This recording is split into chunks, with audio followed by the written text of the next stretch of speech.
already done that as well. I know we're already live on the Zoom meeting, but why don't we give Laura just a second to go live there, and she says we're live. Okay, Laura, thank you. All right, everybody, hello and welcome. Welcome to the April 15 meeting of the Board of the Valley of the Sun Waldorf Education Association.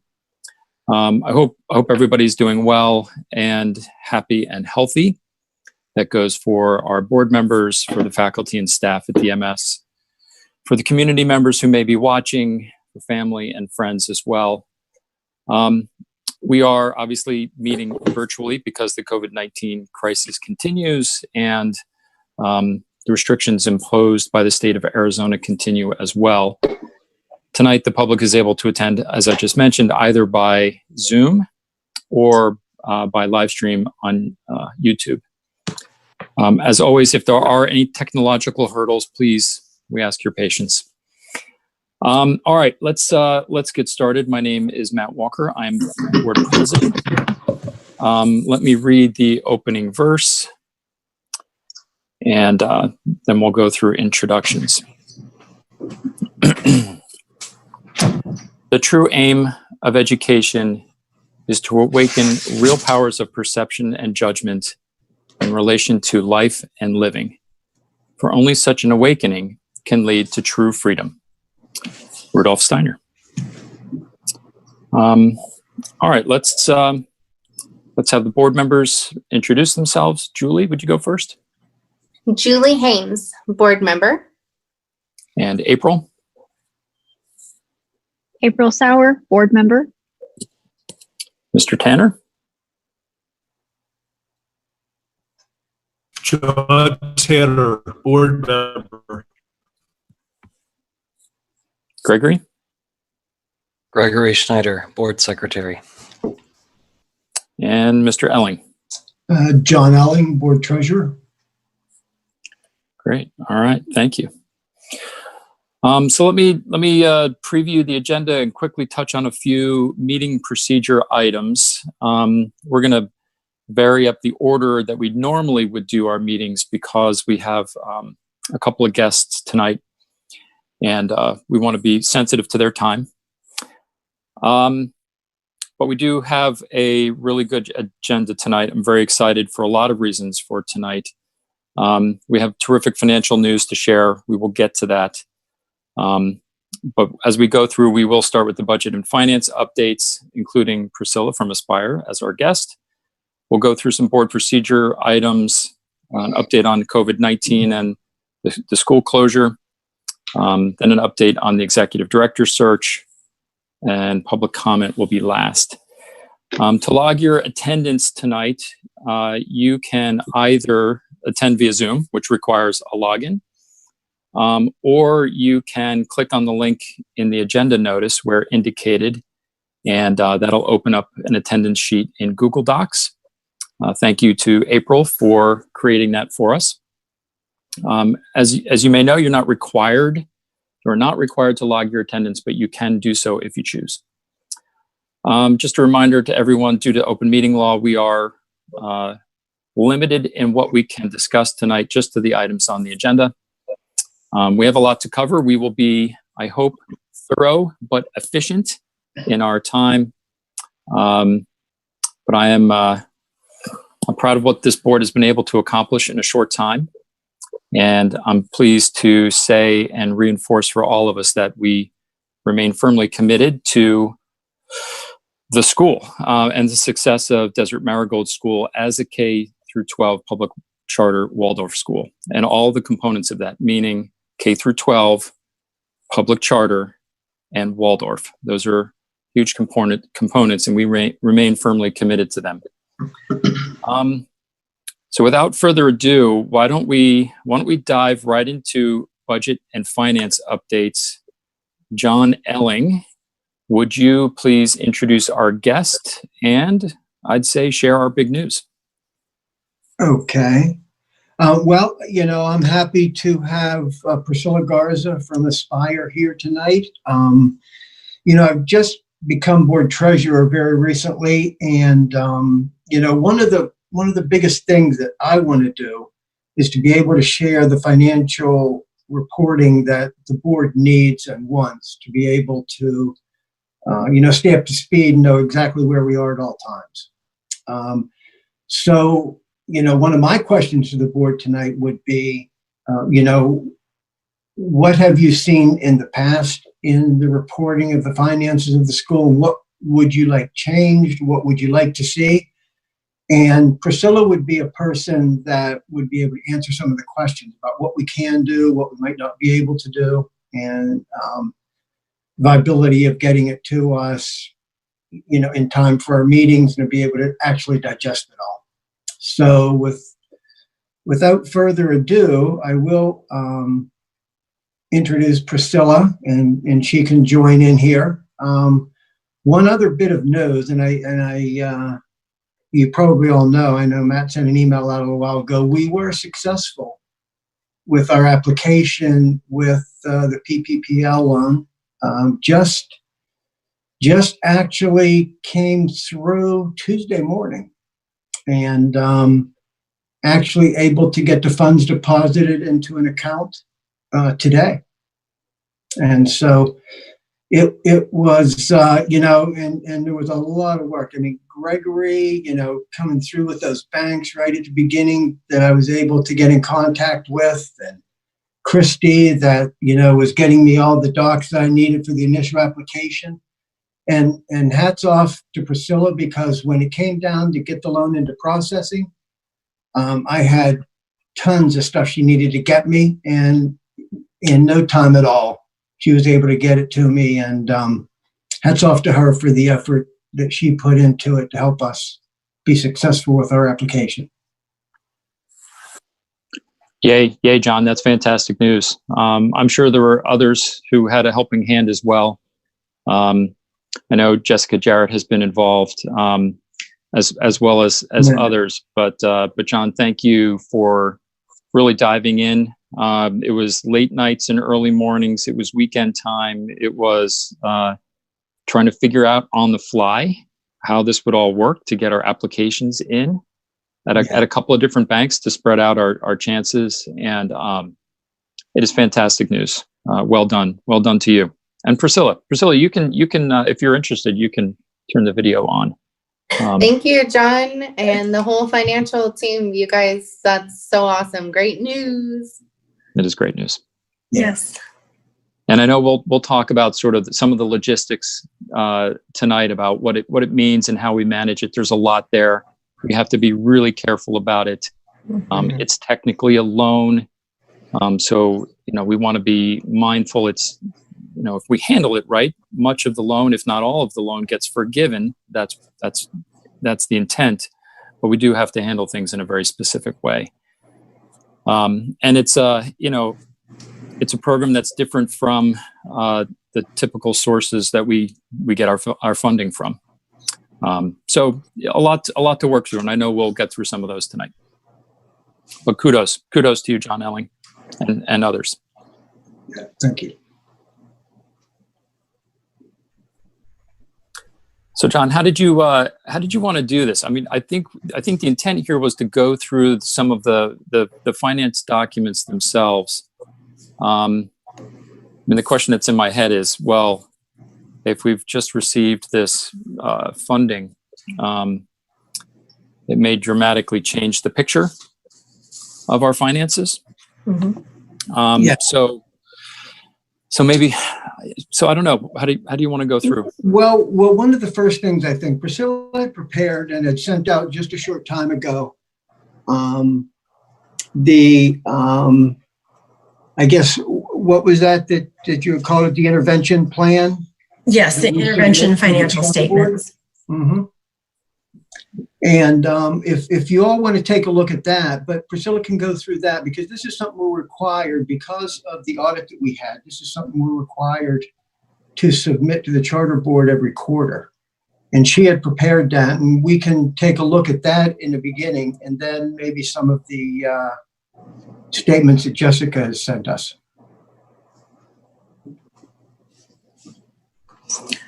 Okay, so I'm hoping you guys were able to get that email and take a look at it. I'm sorry that it came out so close to the time of the board meeting. We were looking at it today and going through. I have an audit team that helps me. And so I had them kind of take a look at all the numbers and make sure that everything was where it was supposed to be done, supposed to be, and the calculations were correct. So the first page of that packet shows our financial calculations, and this is something that the state has adopted. And there are standards calculations that the state has come up with, and we have to do these calculations as part of this charter intervention packet. So there's 4 areas that they're looking at, actually 5. The first one is, are we in default? And currently, the very top one shows that we are in default, so we are below standards. As you guys know, the loan that was taken out in previous years has a clause in it that says that you're not allowed to take out other additional loans for more than $50,000, and that was done to cover some expenses. And so, without notifying them, and at the time those loans were taken out, I don't believe that they were thinking about that. And so the loans were taken out without their knowledge, and so that threw the original loan in default.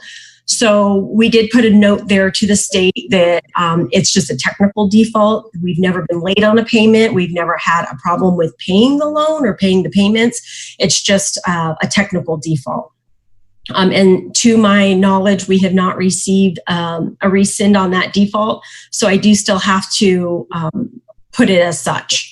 If you guys do receive a rescind on the default before the April 30th deadline, just let me know and I'll fix that. The second area that they look at is the unrestricted days of cash. And based on the calculations and the liquidity that we have, there are 5 days of available cash flow. And the state is wanting 30 plus days to be standard. Even if you approach standards, they want 15 to 30 days. And since we're only showing 5 days based on their calculations, we are considered below standard. The next area that they look at is the adjusted net income, and that's basically the revenues minus the expenses, and they take into consideration the depreciation, because the depreciation is just a book entry. It is not a actual cash entry that affects the bank.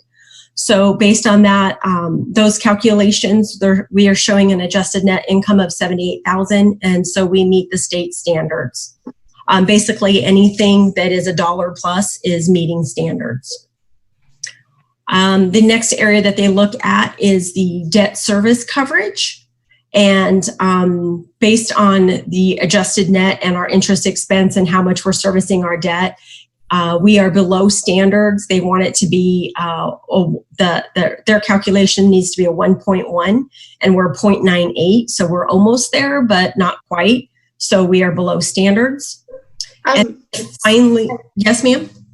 I was wondering, is it possible for you to share your screen? Or should I get out of this and then go look at what you're talking about? Honestly, I don't know how to share my screen to where you can see that on Zoom. I might be able to. Give me a minute. I know there's a way. I emailed it to that board email, so you should have it. Oh, okay. I'm happy to do it, Matt, if you give me the permission. I know how to do I it. think I need to do that. Yeah. Just going into Sorry. meeting settings. I don't know that I'm that technically advanced. I just think it would be nicer, for transparency for us, but also for the people who are watching, if we could follow along, because you were doing excellent. It's just that I was toggling back and forth. So. Right. Try it now, Gregory.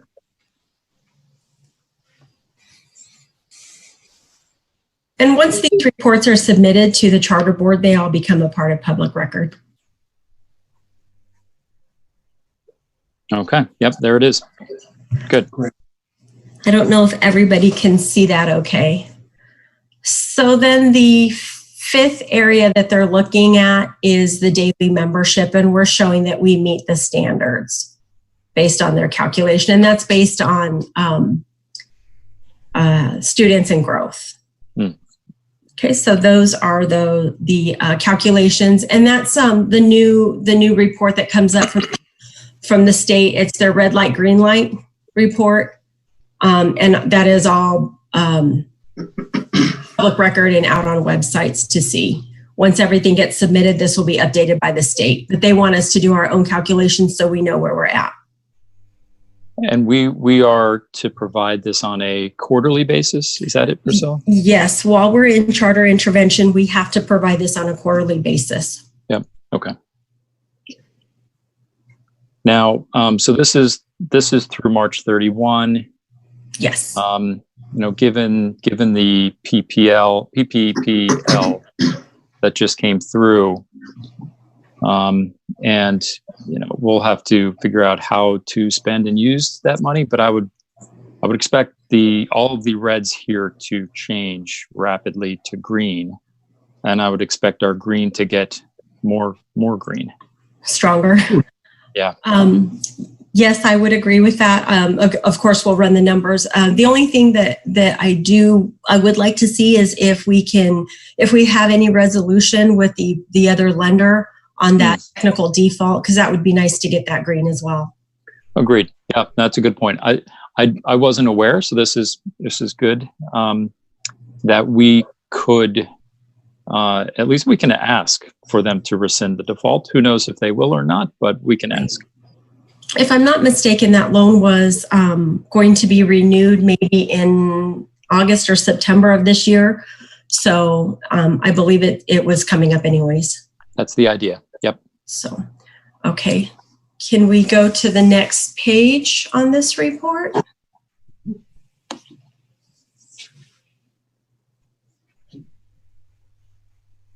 don't know if you can show. Oh, perfect. Okay, so what this page shows is the actual versus budget. And for this quarter ending March 31st, it looks much better than it did the previous quarter. This takes, and it does like what we call a roll-up function, because the statements that we have to provide for audit have everything broken out a little bit more, and you'll see that in the other packet where it has teachers' salaries broken out and different. It's a lot. It has the teachers broken out, and then it has the admin staff broken out. So this statement, we roll everything up into the main classifications that the state is looking for. So this is a very compacted financial statement, if you will. So currently our revenues for the year so far ending March 31st, our total revenues is $2,378,000 and compared to our budget of $2,410,000. And so our state funding is up compared to what we had budgeted by $36,000. It's our other revenues that is down, and our other revenues are down by $74,000.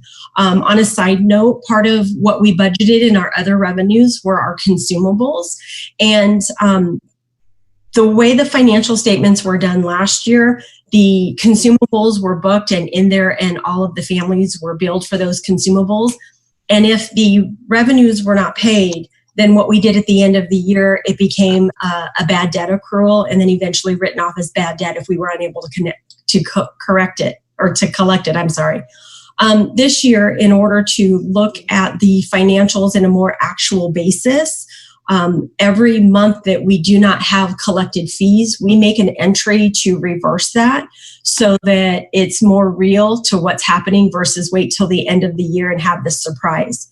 So currently, for the month of March, the adjusting entry was $62,150.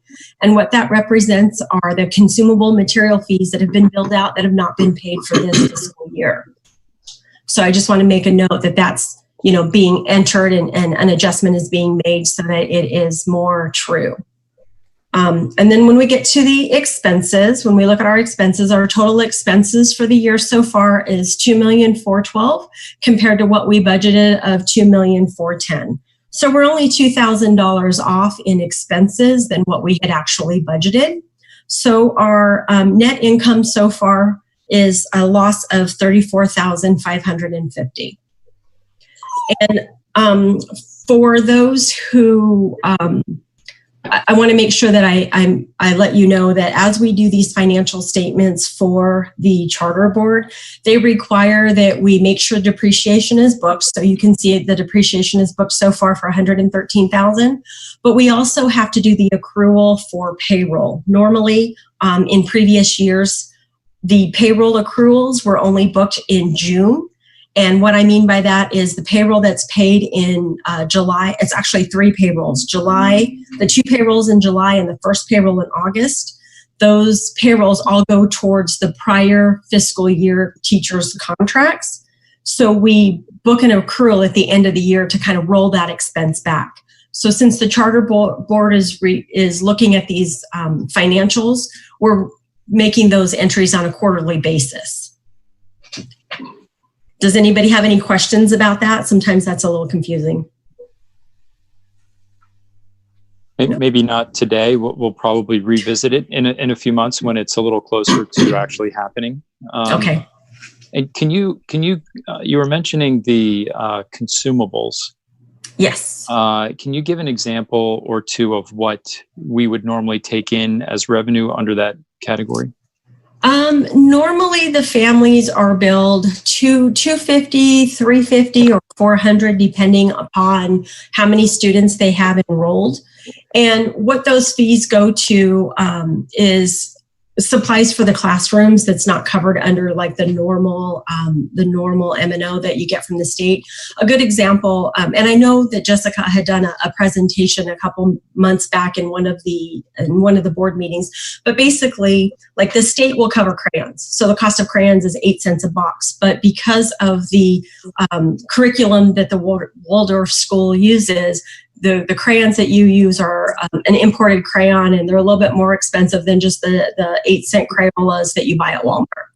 And so the families are all billed for a consumable fee, but by law, we are not allowed to enforce that collection of those fees. So it does become an option for the families. And it also covers if they do extra field trips or extra snacks in the classroom. In the high school, sometimes they do projects, so it covers the extra materials for those projects. But it's billed out anywhere from $250 to $400, depending upon how many students they have. Okay. That's and really if anybody, helpful. Yep. Yeah, okay. Yeah, and for us as a leadership team, I think we will need to do a much better job this coming school year in explaining those fees and justifying them and being consistent about asking for them and how we do that. Clearly, it plays an important role in our finances. Absolutely. And we just need to be better about how and when we ask for it. Yes. Got it. All right. Thank you. Okay. Does anyone have any further questions in regards to what they're seeing here? Just to break it down a little bit so that you know, under your federal projects, that $39,000, that's your IDEA funds, your grant money for special education.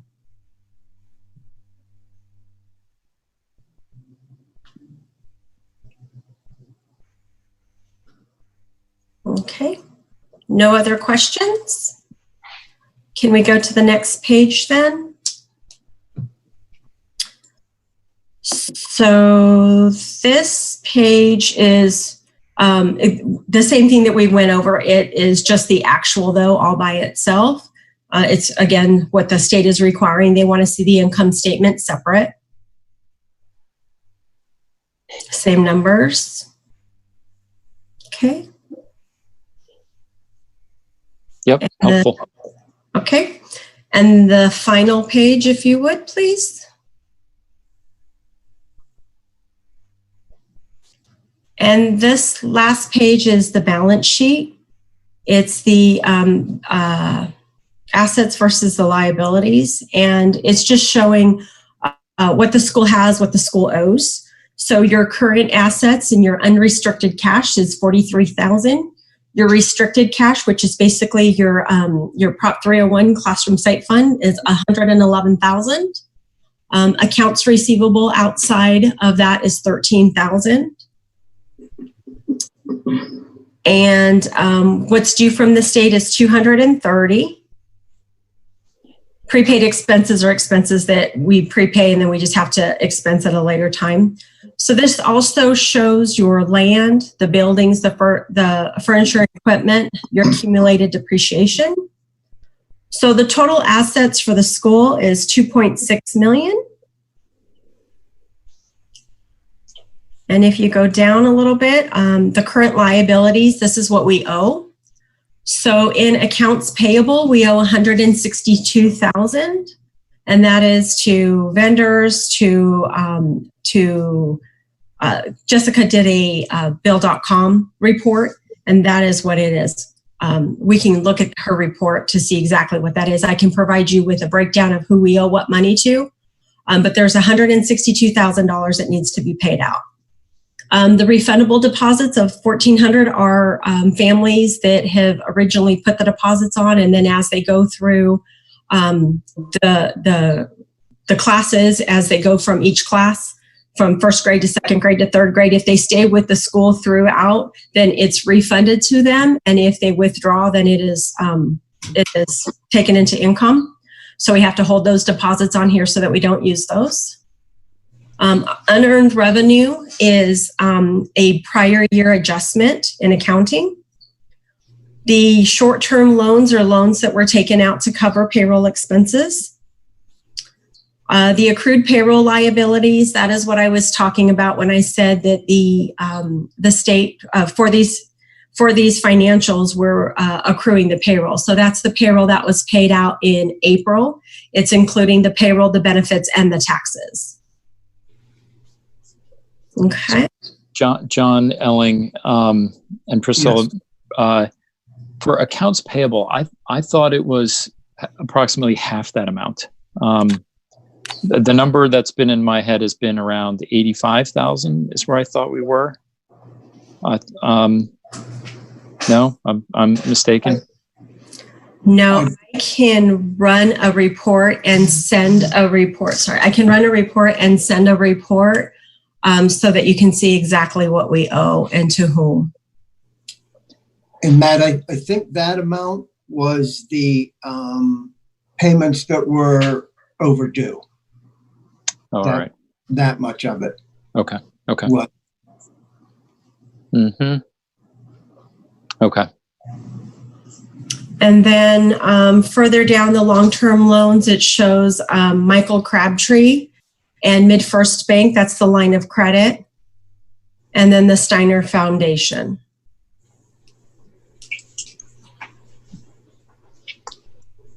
Yep. Okay. So our net income to date is showing a loss of 34,000. You can see that. So the liabilities equal the assets for 2.6. And then the tax credits, are those, which category would those be in, the donations that we received? That would be an income on the prior page. Okay. That's the income. It's blended in the income under the, I think it's, let me see, other revenue. That's fine. I was just curious about which, like where that was. And then I think, Matt, that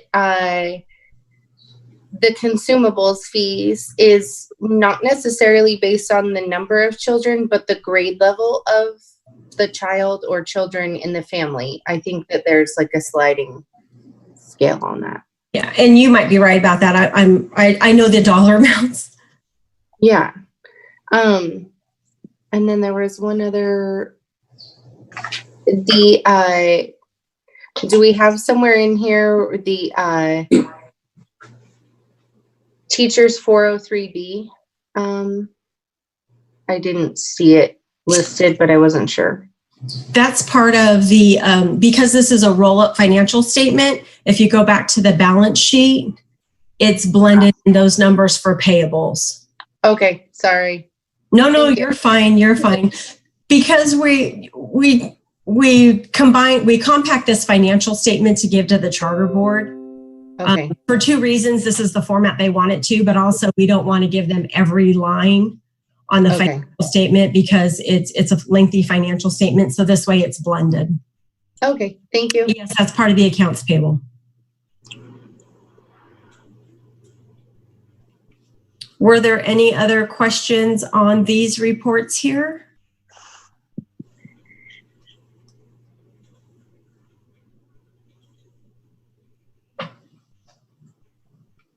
Priscilla, you mentioned this is it's better than it looks better than it used to. So what has been the change? What has gotten it to look better? Well, the quarter two that was submitted to the charter board showed a net income of a loss of $164,000. Part of that is the audit was, we had problems with the audit, and with the problems with the audit, there were payments that were withheld by the state. The state equalization held back payments. So once we submitted the audit and they went through and reviewed the audit, they refunded us those monies. So on the prior one, it showed a loss of 164, but this one is showing where we were able to get those funds in. So now we have the full amount of the state equalization funds. In addition to that, if you guys can look at the reports that Jessica does, I don't know if you have that handy. There's one page in there that I think is really helpful to see, and it's a profit and loss by month. And that's the first page that Jessica would have sent out. Yeah, the first. Yes. I think the board is used to seeing it more in color and I'll say fancy. And so Jessica does a really good job of making it to where it's presentable for other eyes to see, to where it's kind of bullet points. Does anybody have that they can share, screen share on? I think Gregory's looking for it. Yeah, here it comes. Yes. Okay. There's more to this that she actually does, but this is the one that shows the profit and loss by month. So if you look at this by month, you can see that we had a very challenging December because our income was down in December. So we're showing $269,000 in December, our income being down. And based on the income being down and the expenses and accruing the payroll backwards as well. So we had kind of a double whammy at that point. It was showing a loss of $164,000 in just 1 month.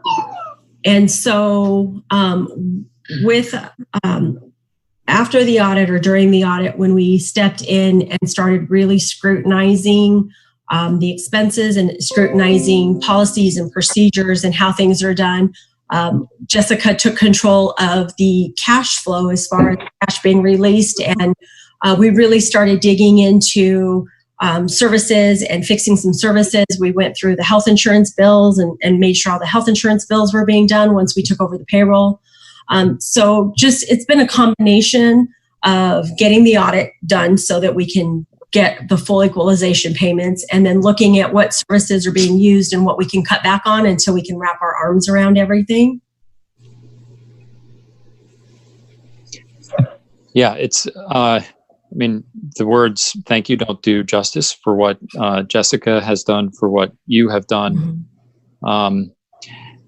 And yeah, this tells a pretty stark story of how some of these numbers, things can really change month to month, and it can put the school in a tough spot.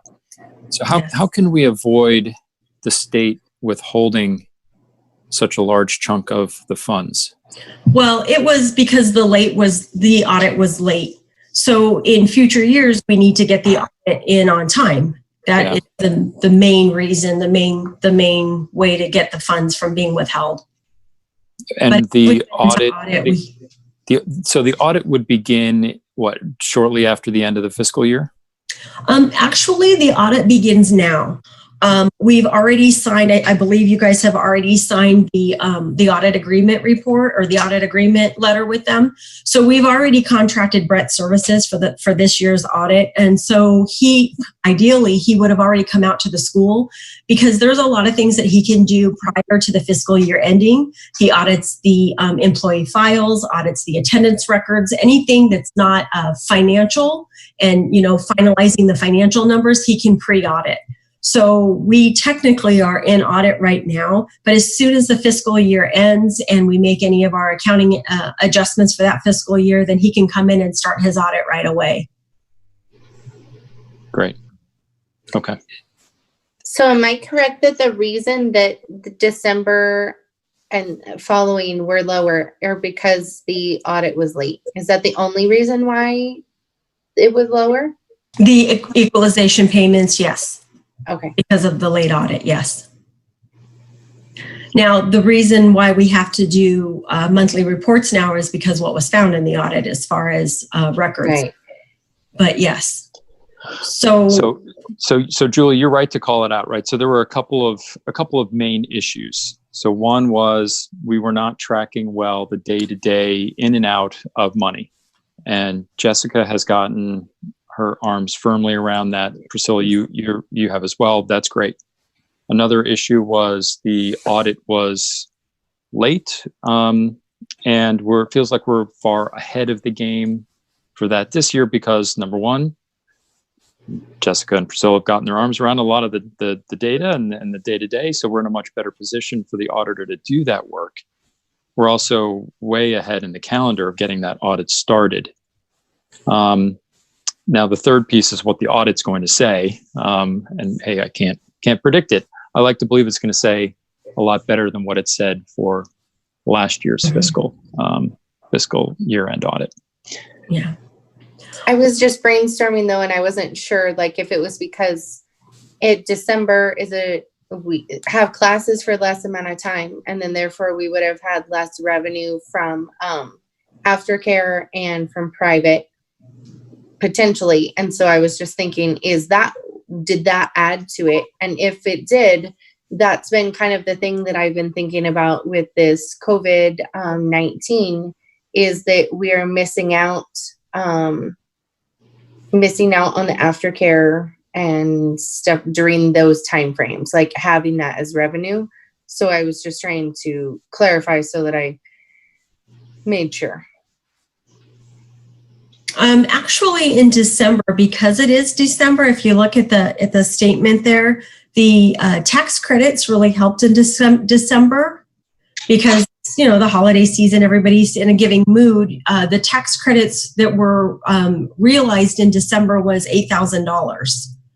So it actually helped because of the tax credits. The miscellaneous revenues there is $18,000. And in that miscellaneous revenues, up above is where you see your tuition, is $15,000 for your tuition. Okay. I thank you for clarifying that. I know, I understand that private's the same, but I was just trying to figure out, is there anything else that we can plan ahead for upcoming years if not? So thank you. Mm-hmm.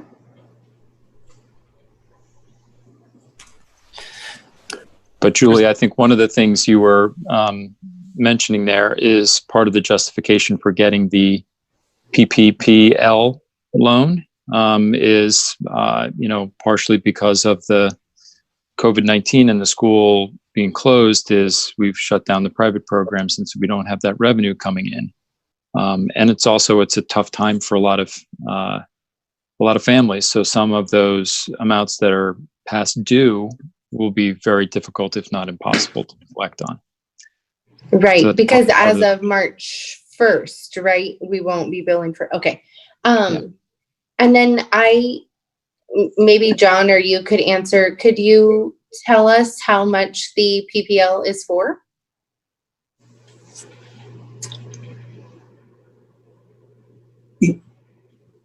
Yes.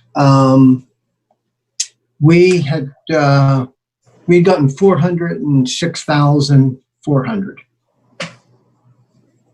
Awesome. Thank you.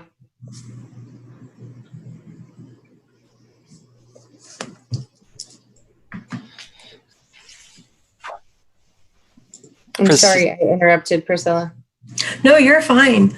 I also wanted to mention that because we're in the charter intervention and we are doing these quarterly financial statements, it's also forcing us to look at any problems on the books and try to work through any problems, clean up any banking entries that haven't cleared, checks that haven't cleared, any entries that are on there that, you know, we're unsure of. We need to, so we're way ahead on the audit because we are doing a lot of the audit prep as we go.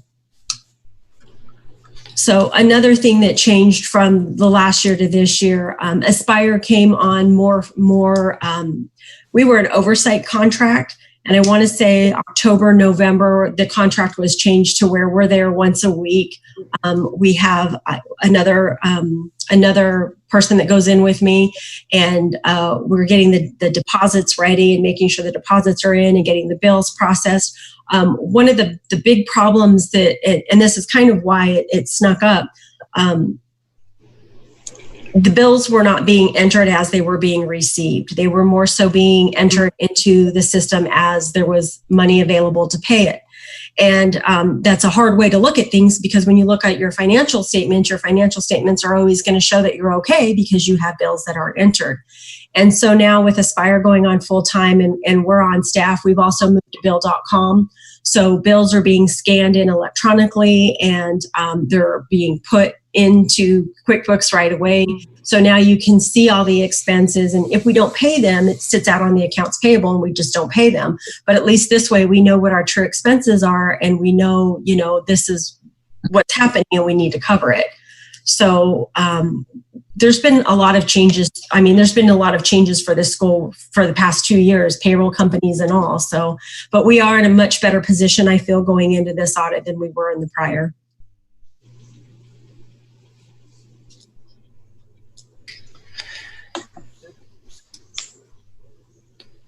Couple questions, I Priscilla. was just going to add, and with the, with the audit, prior to last year, we had an audit firm for, 20 odd years that had been doing the audits every year. And so we had hired a new auditing firm that came in and was able to point out a lot of deficiencies that we had. That's where some of the issues came up with as well.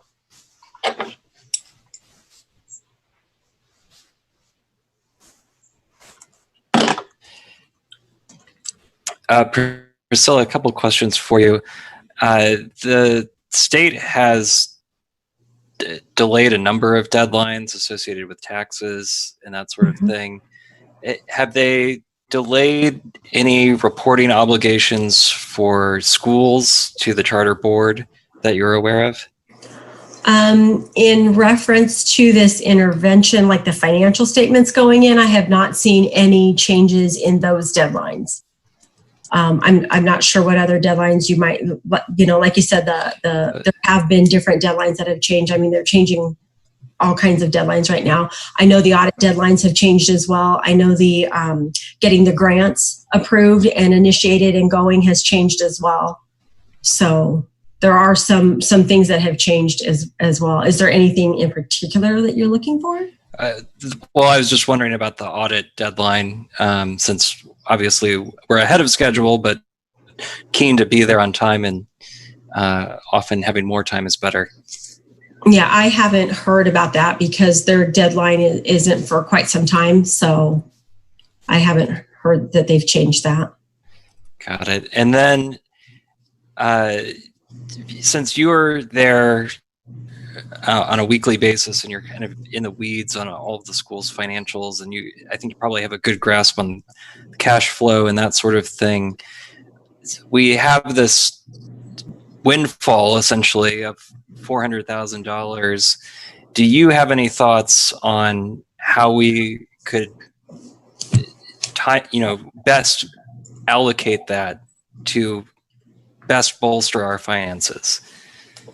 Well, you're very limited on what you can do with that money. It is loaned specifically for payroll, and there's a few other items, but it's mainly for payroll.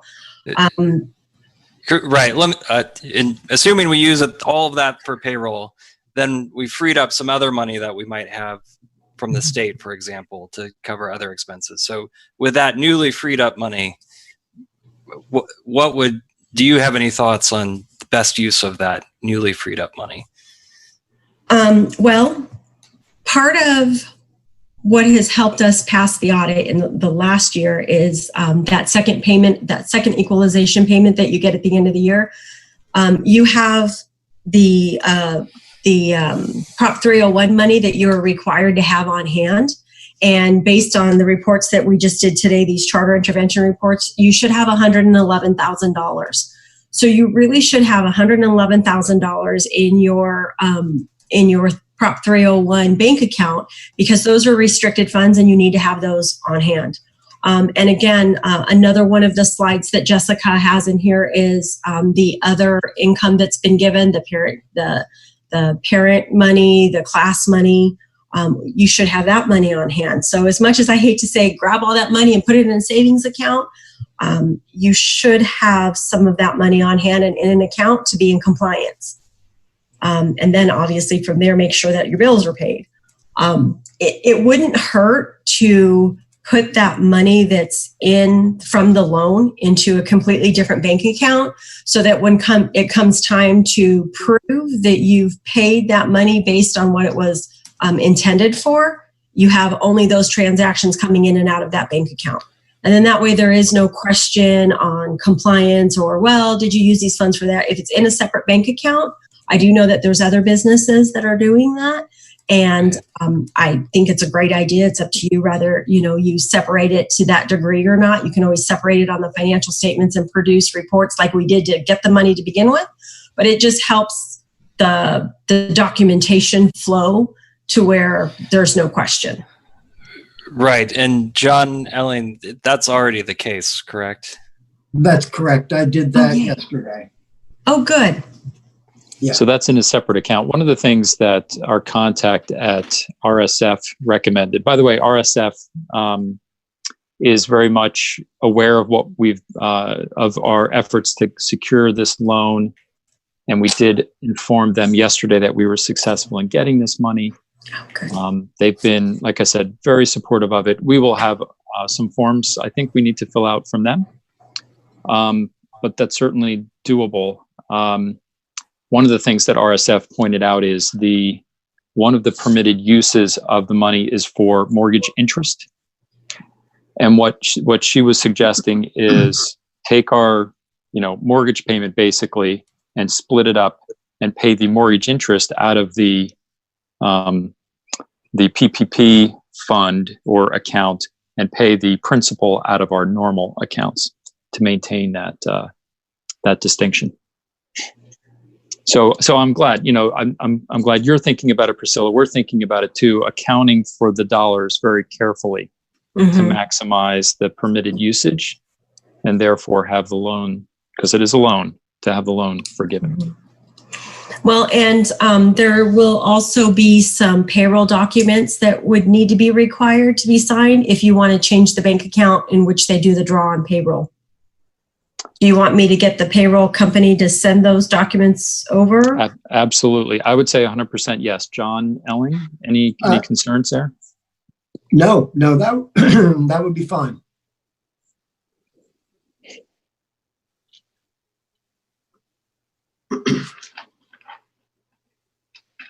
Okay, because our intent is, the intent behind why the federal government is making this program available is they want to take this money that gets loaned out and inject it directly into the economy through, as best as possible, payroll. So we're certainly going to do everything we can to help meet that intent. Okay. Okay, does anybody have any other questions in regards to this profit and loss form that you're seeing here? Yes, if I could, Priscilla. So when I look at this and I see, you know, just right under the expenses, and it's the 100s and it's regular education. What all goes into that? You have different, probably subcategories under that add up into that? Yes, the regular education, it's the salaries for the teachers, it's the benefits for the teachers, the taxes as well. Anything that happens in the classroom, any classroom supplies, purchase services for the classroom is also in that number. If you have, go ahead. I was going to say, is there a document that you have that you could provide for us that has all those subcategories? So when we look at the statement and we say, you know, regular education, and if we see it off, we can dig a little bit deeper to see, you know, where things are just in the major categories. Yes, this is also a compacted financial statement, so I can take a regular financial statement that we look at that has all the subcategories as well, and I can send that out to the board. Okay. Thank you. Mm-hmm.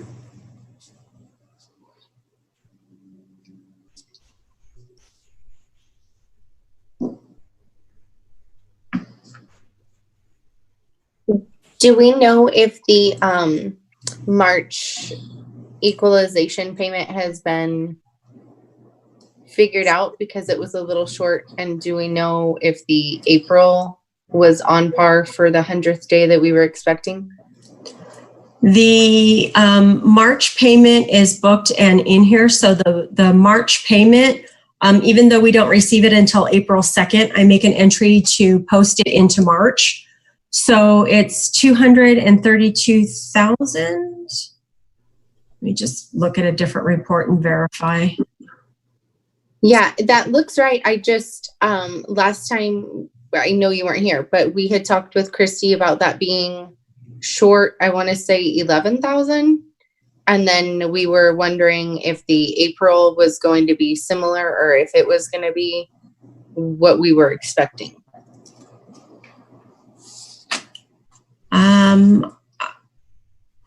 Well, in looking at what we budgeted. Well, I tell you what, Priscilla, if you don't mind, let me jump in.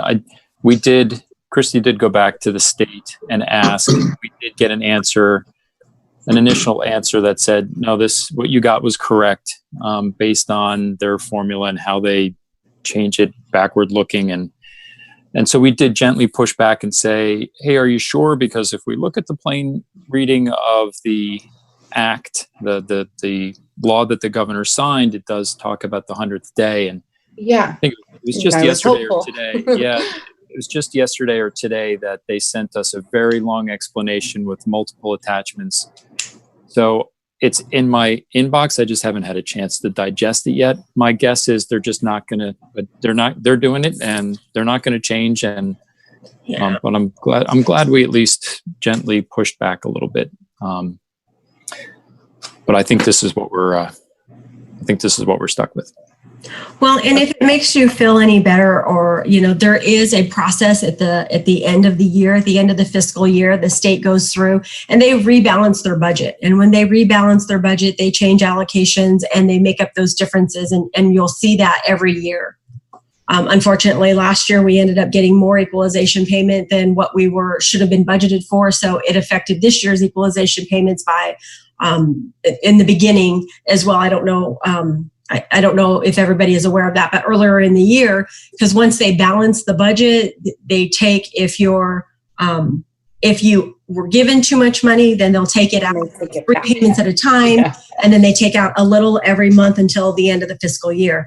And then pay you enough, they give it to you all in one lump sum. So every year they do like a rebalancing of the budget and they give you a plus or minus of what you should have received. So they have all kinds of calculations that they go back and do every year.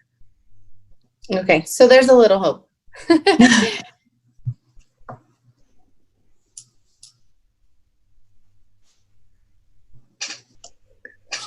All right, so gang, we have other things we need to get at. Any last questions for Priscilla with respect to the financial statements themselves?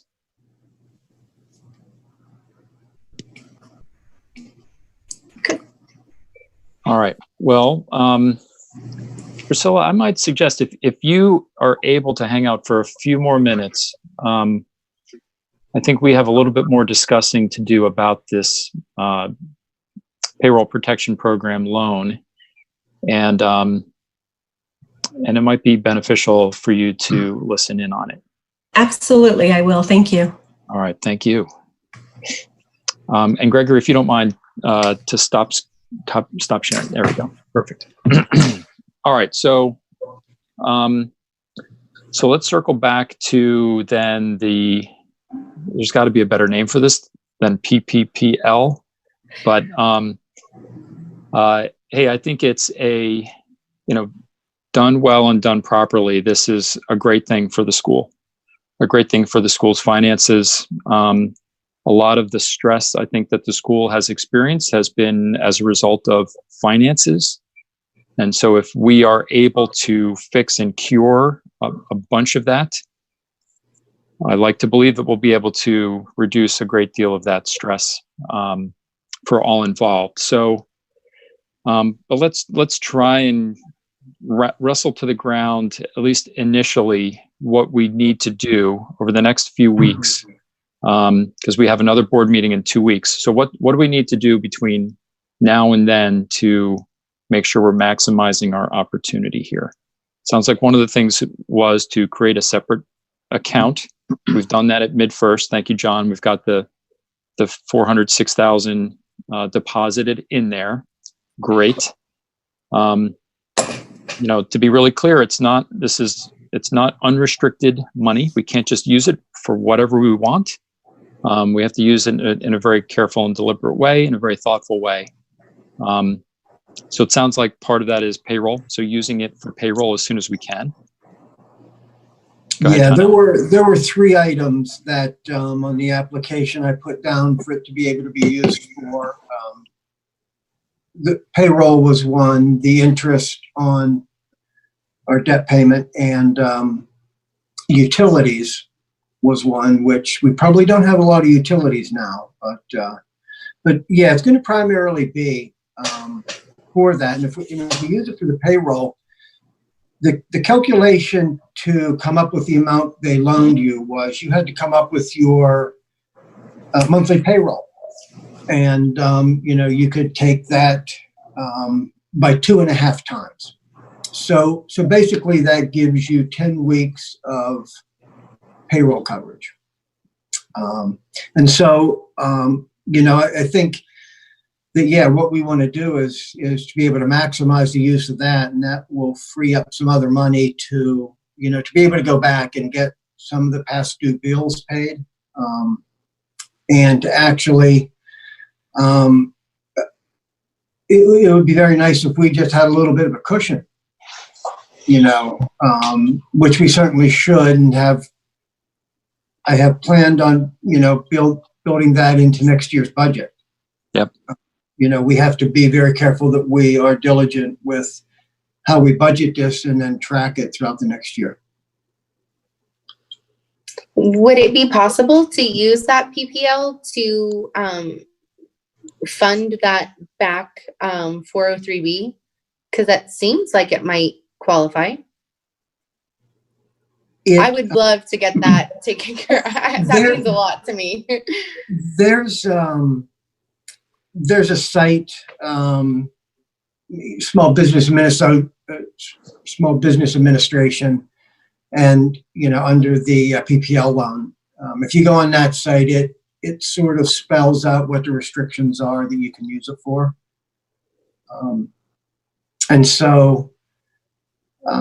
It may be, but that's some of the things I think we just have to look in over the next couple of days and just be sure we're up to speed on everything and ask questions if we don't know. Yeah, the 301, the Prop 301 payments, I would say, are a priority. I agree. The 403B, to the extent that it's a legitimate use of the loan money, makes a ton of sense to me. There's the flat payroll itself, and there's the interest, which is not an insignificant amount of money on a monthly basis. So, all in, and maybe you're doing some back of the envelope math on this, John. If we can pay, let's say some of April and May and June payroll out of this PPPL money, hey, that frees up X dollars, and we're going to use that X dollars for these other purposes. Yes, yeah, exactly. I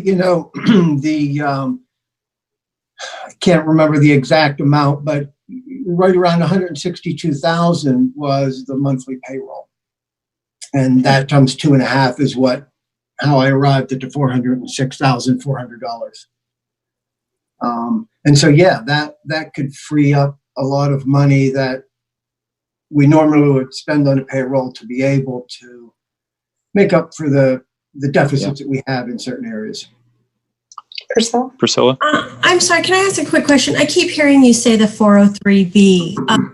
I know we were behind on the 403B, but I want to make sure that you are aware that as far as the payroll deductions, those have all been submitted into the plan. And so all of the payroll deductions have been submitted. The only amount that we need to catch up on the 403B is the company match. And the company match is only from October 22nd payroll forward. Everything prior to that, the employee amounts and the company match has been done. So I'm not sure if you were aware that we were caught up on that as of last payroll. No, I wasn't aware of that. So thank you. Because I had been asking, I had heard a number, and it was really wearing on me that was an outstanding balance that we still had. So thank you. No, and I'm sorry, on the March financial statements, we made the payments actually like the 2nd of April, but they are reflected on the March financial statements that you show. So all the way up into even February 7th payroll, which was the last payroll we did, any money that was payroll deducted for 403 payments have been submitted.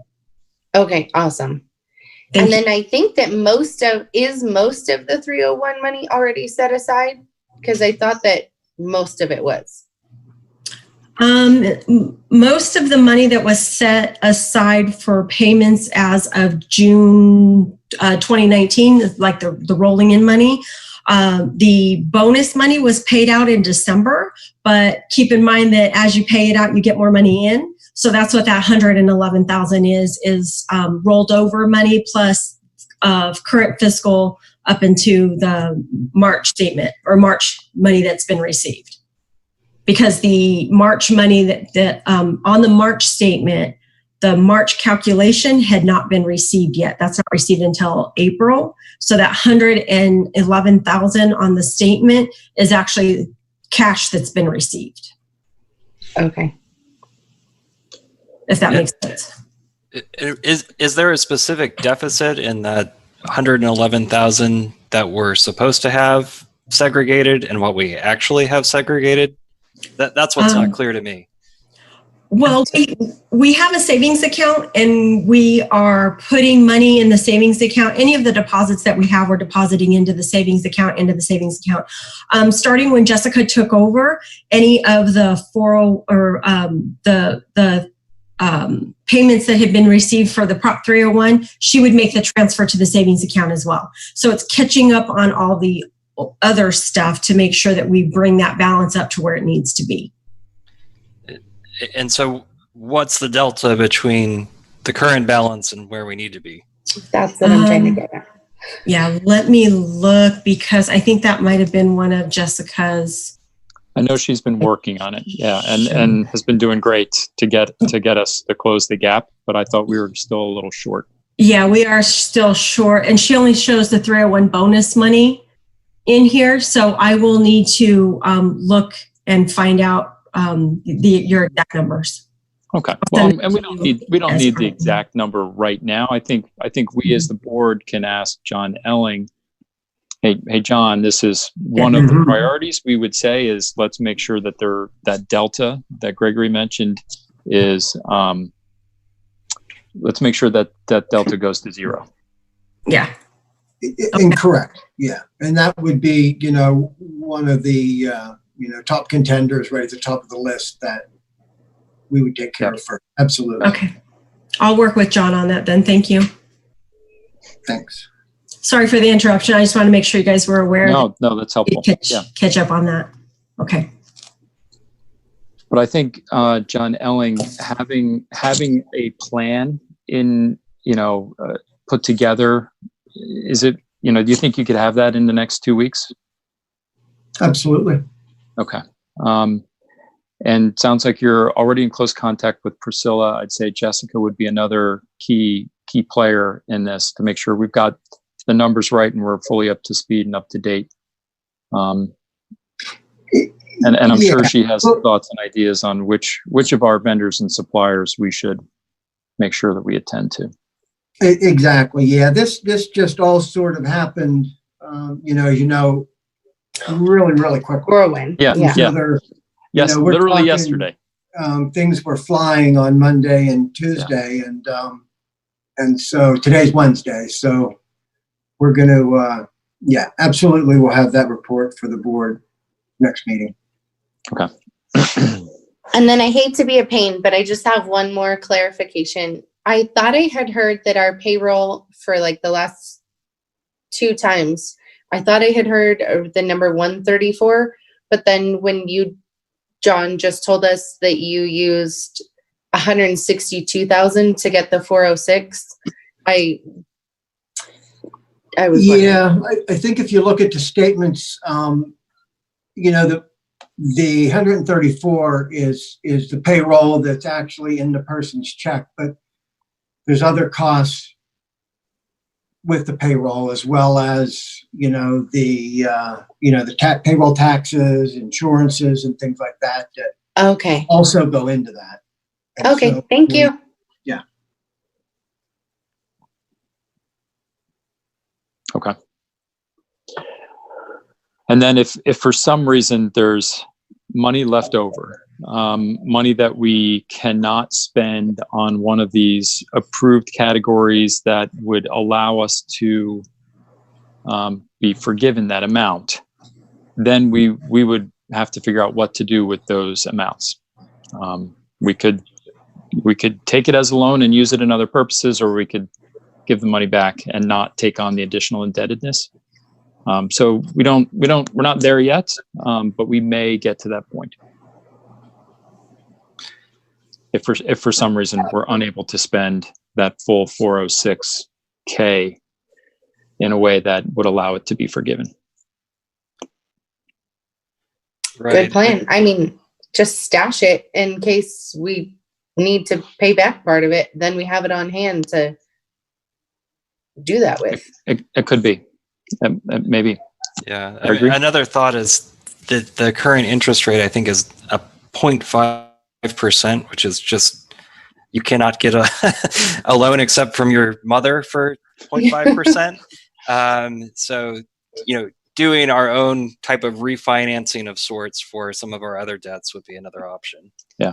I think after I think that's the interest rate while this program is going on, and there's a certain period of time when you have to start reporting to them when it's done. There are some documentation they'll want. I think if it's not used then, I think it jumps up to about 6% on the loan. I thought it was capped at 4%, no matter what you did with it. But there's a lot of reading in there, so you could be right. I thought I saw 6%, but sure, it's right in average. Down the road consideration before we decide. Correct. But to your point, Julie, I think what we might do is, and John mentioned this a minute ago, if we have the ability to stash away some money, it would be funding from the state that we stash away, not necessarily this PPPL funded money that we stash away. That money we want to use every cent of it we possibly can. I thought you said if we weren't able to use all 406,000 on approved costs, approved funds. Yeah, right. So what would we do with the remaining? I'm not sure we would stash it. Maybe. But yeah, we'll see. We'll see where we go. It seems like, I mean, he did a really good calculation. So hopefully it's just gonna. Yeah, I work mean, out. the math should work, right? I mean, hey, Yeah. it should work out, but the devil's in the details, I'm sure. Yes, and I don't even know that it's limited to that 10-week period. There may be even longer, and as long as you're paying it on or using it on payroll, we can use it up until it's gone. I thought I had read that we were to have it fully forgiven, we needed to use it within 8 weeks. Is that different? I don't know that. Okay, I'll double check that because I think there is because to Matt's point, they want this money in the economy now. I think we have a time limit on when we need to spend it by in order to get the full forgiveness. Mm-hmm. If it is 8 weeks, that puts us at about June 10th on when we need to spend it by. John, sorry, Gregory, finish. No, go ahead. You were talking about putting together a sort of report for the board and obviously for the school community to see once all is said and done. I would love to see some of this fine print, the specifics that have been questions a lot, things like the interest rate and the timing that you were just discussing of how long we have to spend it. I would love to see that in the report because all of that fine print is just, it's too much. So I would love to see something kind of like, what Jessica has prepared for us that is just very, user friendly. Personally, for me, that would be extremely helpful if you added that. Sure. That's a good idea, April. Great. Thank you.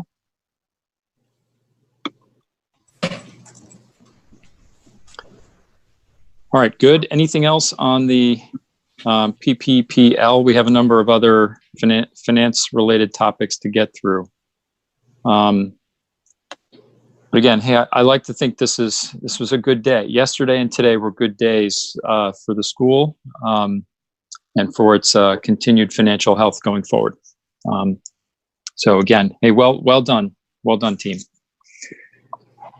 All right, switching gears, let's talk RSF social finance. So I mentioned before, we have been in close contact with Amy Bird. Amy's our relationship contact at RSF. We've been keeping her fully apprised of our progress with the PPPL. Separate and apart from that, in terms of the work to renegotiate our loan with them, Amy had requested some financial information and other documents. We committed to getting those to her by May 1st. I think we can do that. Again, some of these, the picture is changing rapidly on our finances. So we'll have to work our way through that. But I think they were looking for some historical statements as well as a forward-looking cash flow projection, which again is just in the last 24 hours has changed pretty dramatically. So Priscilla, I see you're still on with us. We're likely to circle back to you shortly to help and support that. I hope you don't mind. No worries. I'll stick around. Okay. All right. Thanks. Well, I'll just keep going. So that appears to be in good shape, both the relationship. I like how the relationship is going between RSF and us right now. And we're making progress on renegotiating the terms of the loan for when the loan expires in the September-October timeframe. So we're doing well from a timeline perspective on that. Any questions on that? Have you had specific discussions with Amy or anyone about the terms of a renewal loan yet, or is okay? No. No, I would expect we would get that shortly. Yeah.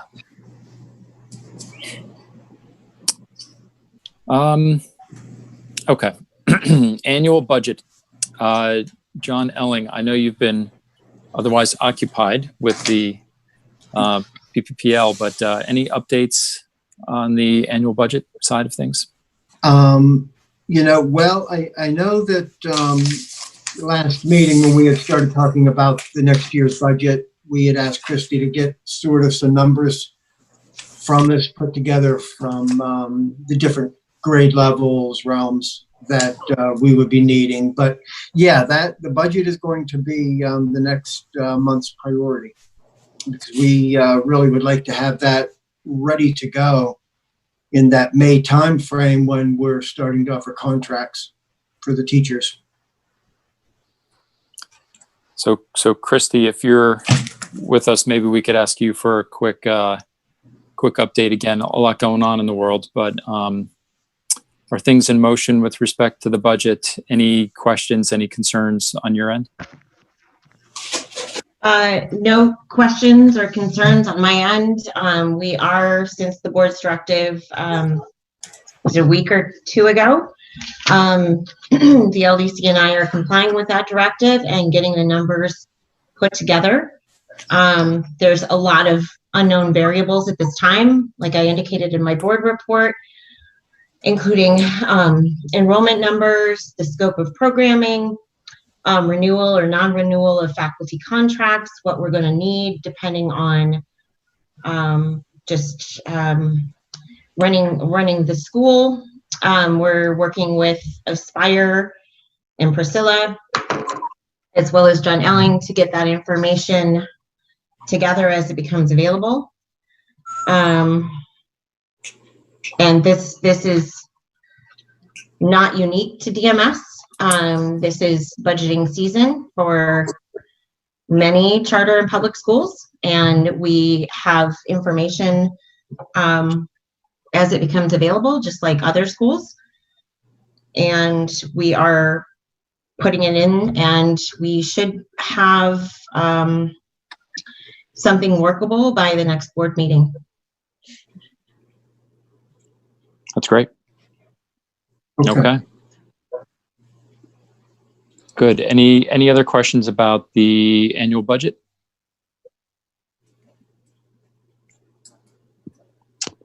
Anything else on finances broadly? Yeah, I thought that I wanted to ask you, Matt, about what you had in mind for repayment strategies and if it looked different than what Jessica was doing. And then if we had, like, is this an official update from the financial committee, or have they met, or how's that going to work? Well, I think we'll talk about committees in a few minutes. But in essence, any guidance we would have given to Jessica is sort of out the window because of the influx of funding from the PPPL.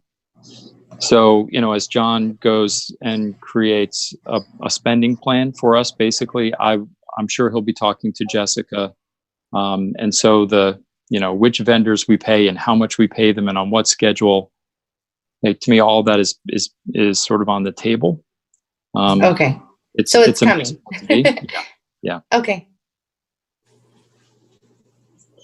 I think the only question, it's a good reminder though. There was one additional question that Jessica had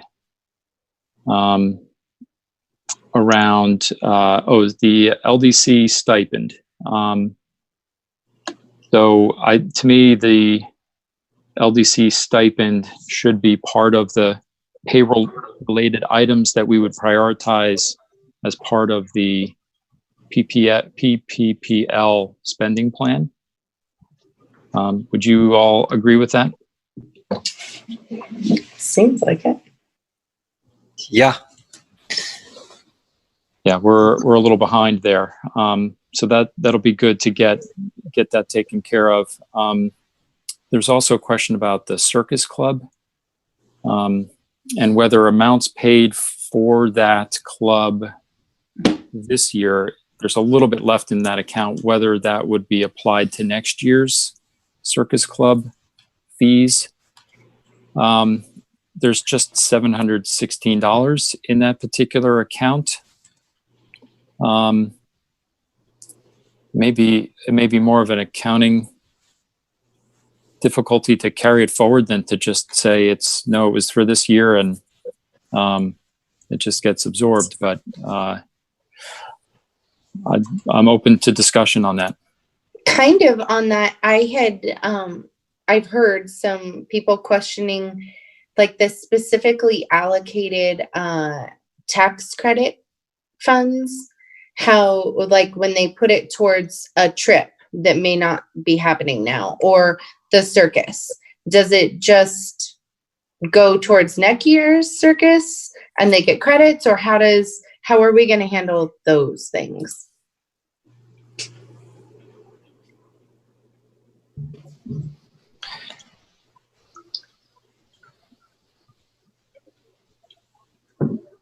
I think it may still be an open question at this point, Julie. Yeah. Hadn't thought about it. Because I hadn't even really realized, because like when I did my tax credit, it was just the straight 400 for married filing jointly. Like there were no strings attached. But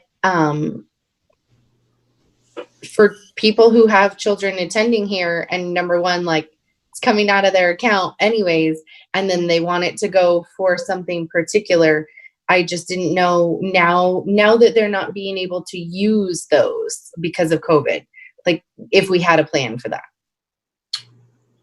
Or if we can bring it up next time or something.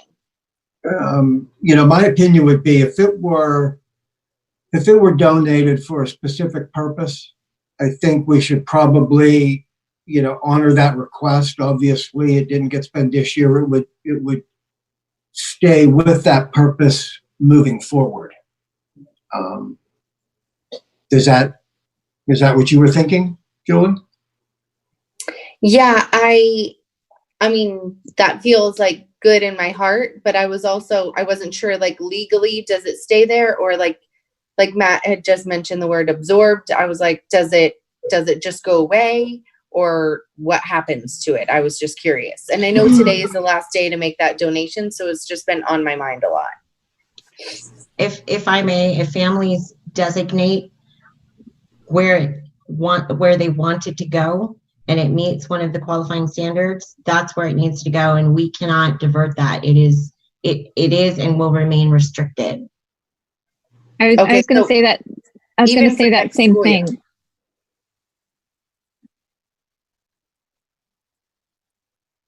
Sorry, Christy, even for next school year, then it can like stay for that family? It carries over. If it's Okay. designated to a qualifying activity, it just follows. Mm-hmm. Okay, thank you. It's restricted in the accounting.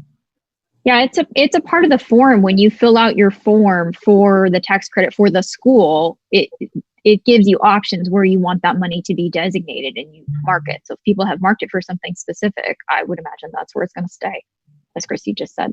Yeah, and tax donations, they're not refundable, and they don't get credit for it next year. It just goes. It's just in the account, and it stays designated there for that particular use. All right, so back then to the Circus Club, which I don't think is a donation in that sense. But I will admit I'm not the expert on exactly what all is covered under the Circus Club. So what should we do with the excess amounts? Carry them over? Is it the sort of thing that could carry over for next year? Could the money be used to carry out next year's Circus Club activities, the $700 and change? Probably. Priscilla? Priscilla's nodding, but you're muted. Take yourself off mute. There you go. Sorry. Right. Yes, anything that comes in as restricted funds stays restricted. We've added class codes in the financials to show class 2020, class 2021, so that when tax credits come in for a particular class, third grade, second grade, or whatever, because it was brought to our attention that they start giving for the 8th grade trip in 2nd grade. So we added those class codes, and they are separated. It's part of the reports that Jessica sent as well. But once it's given for a particular item like that, we have to keep those funds restricted. Like Christy said, tax credits cannot be refunded. So if it's given for field trips and the field trip is not taken, and we put it like for the 8th grade field trip and they become 9th graders next year, so we'll use those monies on the 9th grade field trip instead. The circus club, if money is not used for circus club by the end of the year, then that money will roll over till next year and they can be used in the circus club for next year. As we close up the books and we go and we do the audit prep, I will go back through all of the expenses item by item and make sure that if there's any expenses that could have been circus club that were not designated as circus club, we'll fix those. But, we've already gone through and made a run through and made sure that we have everything classified, but we always take a second. And then I have another person in our accounting office take another look just to make sure that everything is ready for audit. So if the circus club money is not used, it will roll over for next year. Thank you. You're welcome. That's great. All right. All right, Priscilla, thank you. Hey, Priscilla, that's the end of our finance topics. So please, you should feel free to drop off the line, but thank you for spending an hour and a half of your evening with us. Oh, I appreciate of course. it. Thank you. Thank you. Thank All right. you. Good night. Good night. Good night, Priscilla. All right. Good. All right. How we doing? Press on, team? Does anybody need a break? We're good? Okay. Going. We'll press on here. All right. So we covered quite a bit of ground there. A lot of important topics. Now into more of our normal topics, board procedures, items. So the first one on the list is, I believe, addressing public comments from last meeting. I don't have any comments on last week's or last time's public comments. Anybody else?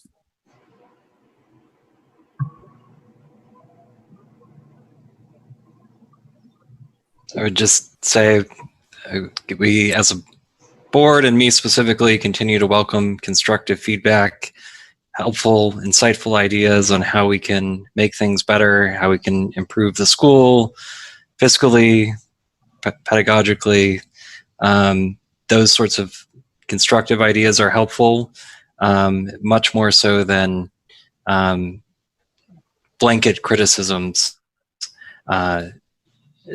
which I don't find particularly helpful as a board member. Identifying a problem and saying, hey, this might be a possible solution is something totally different, though. So to the extent you have those types of comments, they would be extremely helpful. And to the many people who have given them, thank you very much. Concur.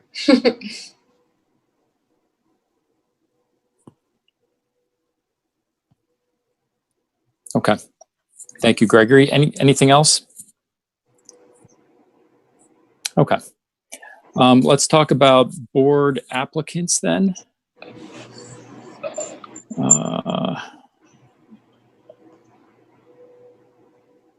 Update on board member applicants. Yeah.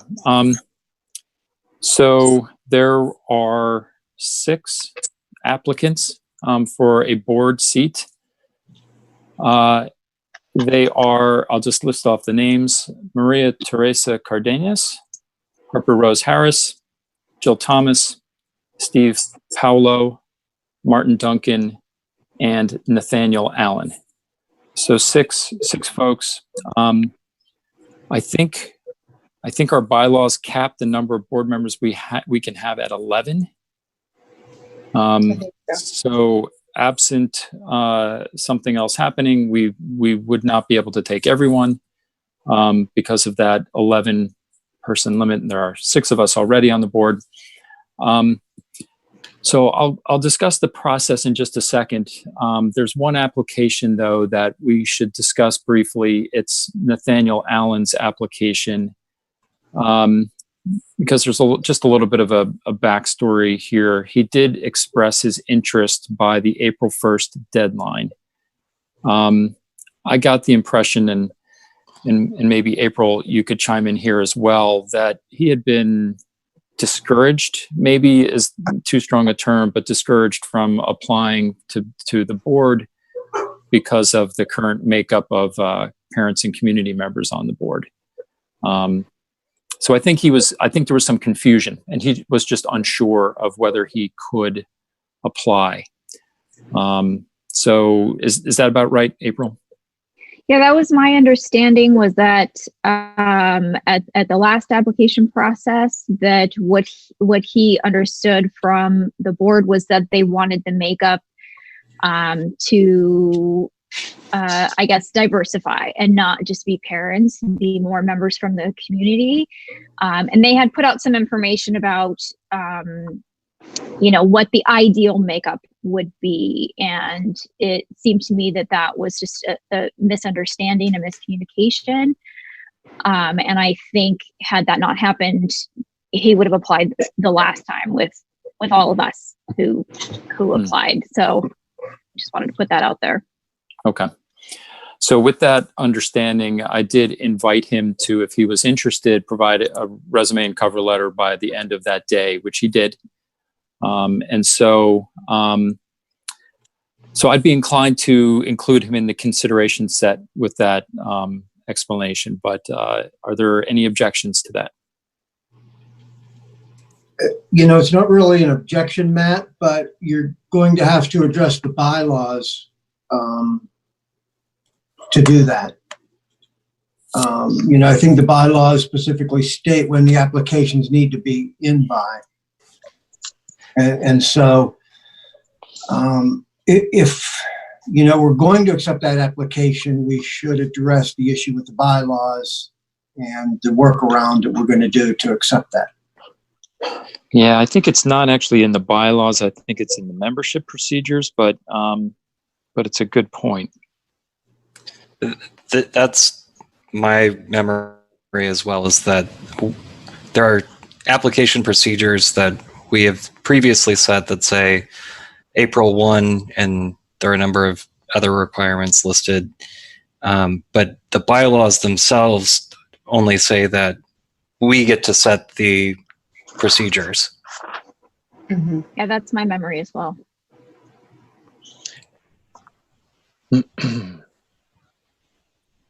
John Tanner, did you have a comment on that?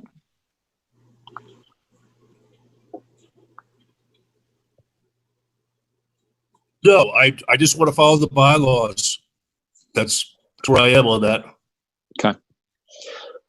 Yeah, so it's not in the bylaws. It's in the procedures, the board membership procedures. So I think we have the freedom and flexibility to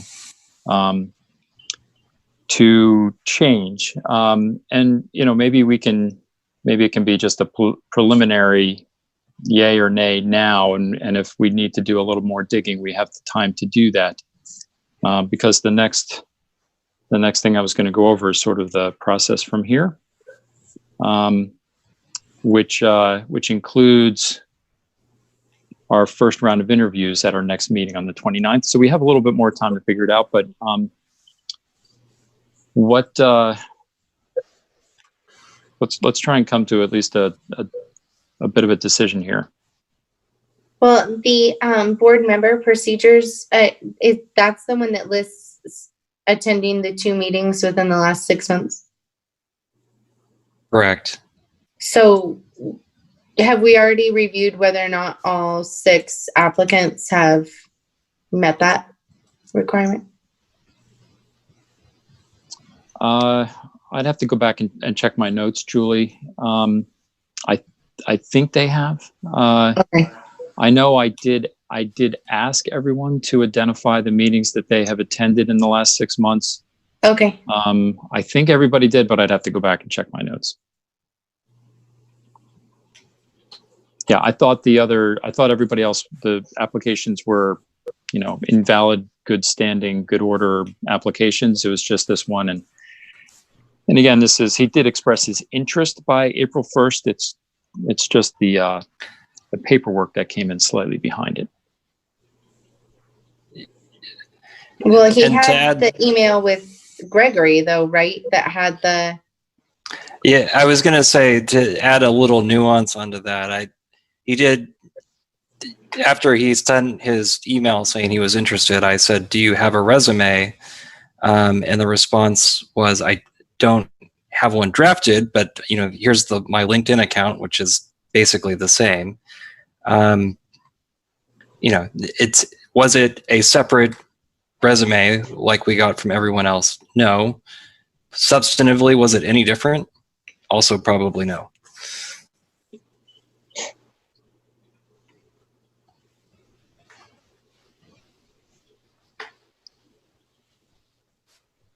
So I'm I don't know if it's a technical deviation from the board membership procedures. It's not the bylaws, it's the procedures. The bylaws don't speak to this level of detail. Do we need a formal vote on it? And if so, I would move that we consider his application as validly provided to the board.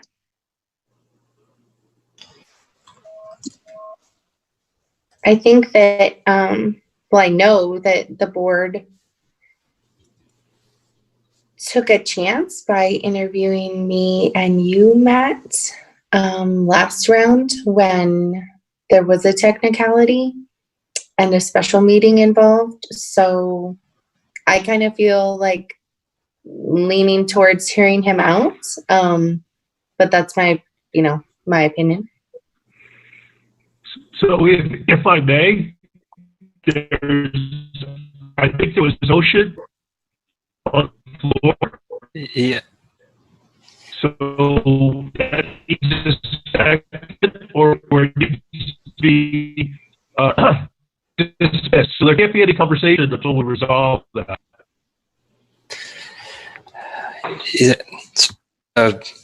That's a fair point, John. So Matt made a motion. Our typical procedure is to have someone second the motion, and then we would open it for discussion.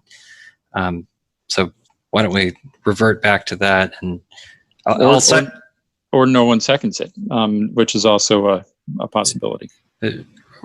Right. I was just withdraw it. Yeah, I'll second the motion though. And all right. Okay. So discussion before we vote then? Well, I think Gregory already said it along with Julie that he expressed his interest at the appropriate time, and we had the information. It just maybe wasn't in the exact format we wanted. But as soon as we said, "Hey, we need this format," it was very, very timely. So. My only hesitation is that, especially since he knew what was required from the time prior, that he maybe would have already had those documents available. Like, I did them as documents and he put it in the body of an email. So that's the only part that feels weird to me, is like, if he really wanted to be on it, that he would have had those things ready to go and had him thrown his hat in the ring. I'm not going to judge how anyone puts their paperwork together or when they put it together. I'm the same way, Julie. I had all of my ducks in a row, but that's my type A personality. And but there was a deadline, sure. And he only emailed in saying that he was interested. I'm not saying no. I'm just saying my only problem with it is that. Yeah, things to think about. And the other thing is if we, allow this, then, how many days next time? Or is somebody still able to apply now because they had a misunderstanding?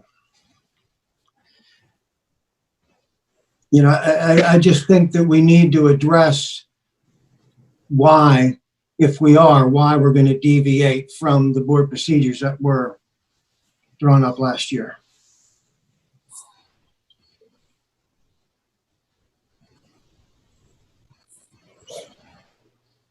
My only question is, did we, and my memory is not 100% on this, but are all of these, the procedures, were they already up on the website when we announced, hey, this is when we want applicants to apply for? Because I know when I applied, I sent probably 10 emails saying, hey, you told me I have to do this and this and this, and I don't have access to those documents. Where are they?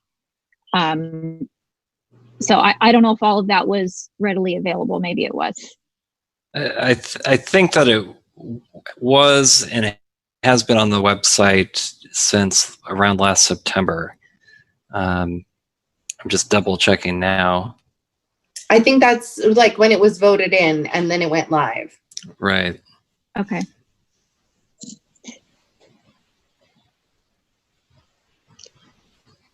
I mean, certainly the other 5 applicants all met the criteria. So it's not that the criteria are not accessible or understandable or followable. I just got the impression that there was somehow Mr. Allen had been discouraged from applying in the past, and he wanted to this time. And once we pointed out the willingness and the things we specifically required, he promptly provided them. Yeah, that's great. Mm-hmm.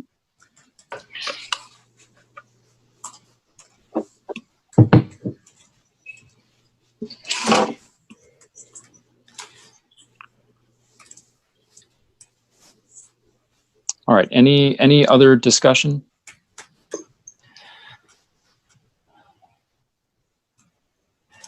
Just one last comment, Matt, at least for me.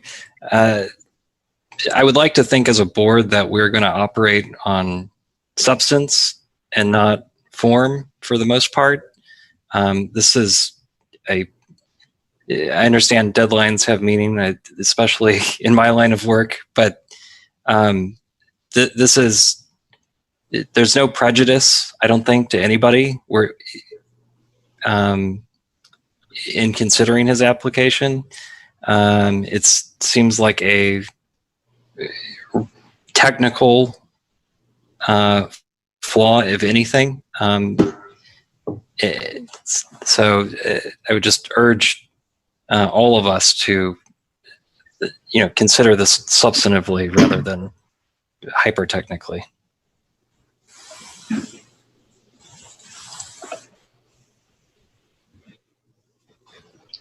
And I agree with that, Gregory, although I would still say you have to address the issue of why we're going to deviate from that, from those written procedures. As long as that's addressed and,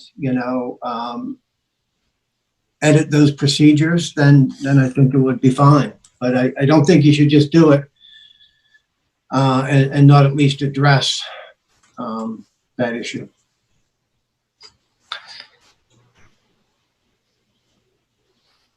Well, to your point, John, I think the reason for deviating from the strict letter of the procedure is that this particular individual may have gotten some bad information about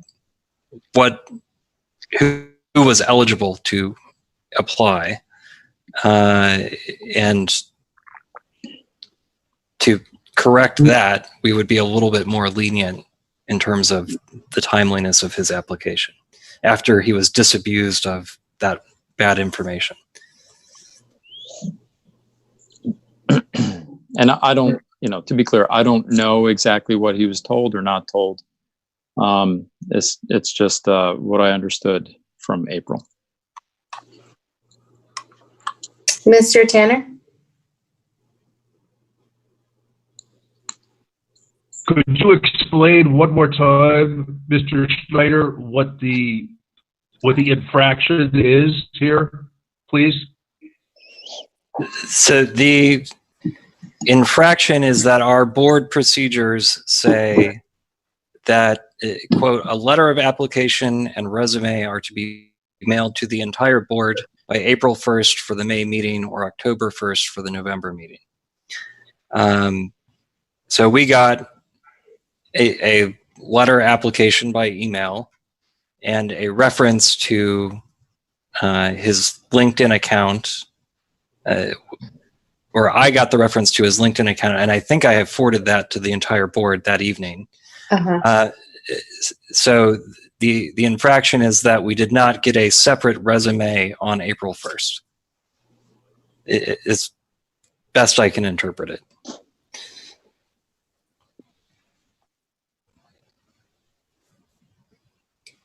So the argument is, go ahead, sir. There's two pieces, right? So you have to submit a letter of application and a resume. The letter of application is, according to this, supposed to explain why you are, in essence, why you're interested and how your background would be of use and value to the board. So we certainly got those things on whatever it was, April 3rd, April 5th, I forget the precise date. We did not get them on April 1st. I don't love the idea of arguing that a LinkedIn reference is the same as a resume. I'm not sure I agree with that. So to me, the question is, would we allow an application a few days after the deadline where the person expressed interest on the deadline, but did not otherwise meet the technical requirements? Because I don't think his original email to us on April 1st did anything more than say he's interested. It didn't explain why or explain how his professional background would be to the work of the board. Well, I think Matt's point is the initial correspondence we got from Nathaniel was not robust enough to truly qualify as a letter of intent as we've outlined it in our procedures. And then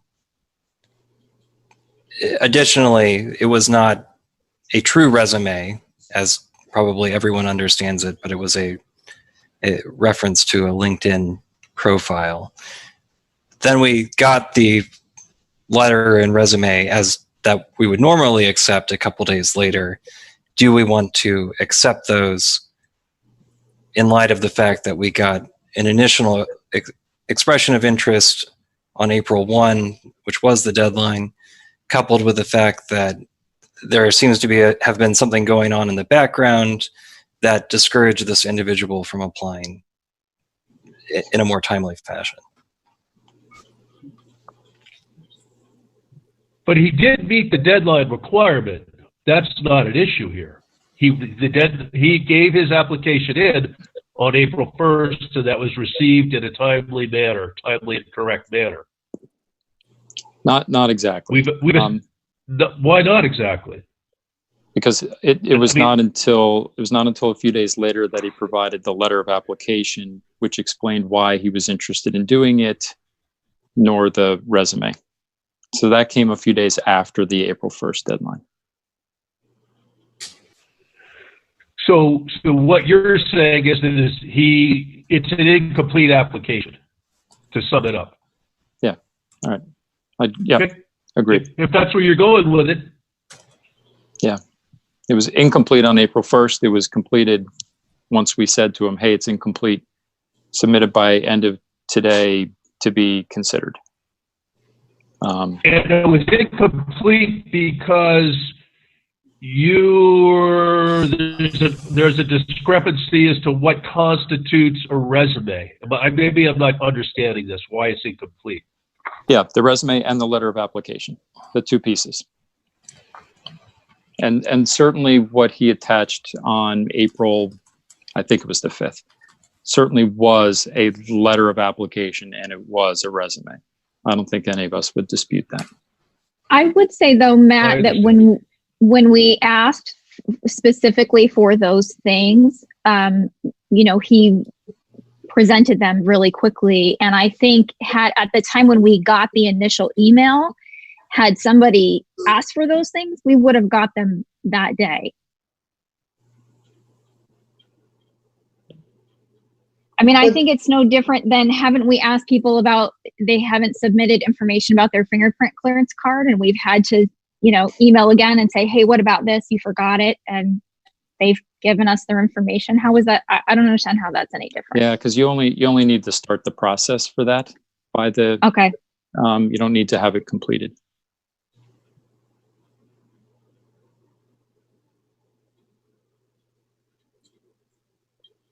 But Gregory, you did email him back that night, like right afterwards, right? I did, and said, do you have a resume? I didn't specifically ask for a more compliant letter or letter of introduction.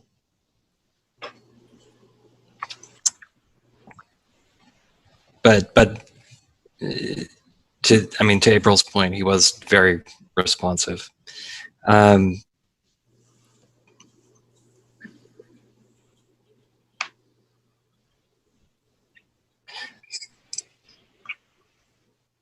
I'm kind of torn just for like the whole future of every time this comes up.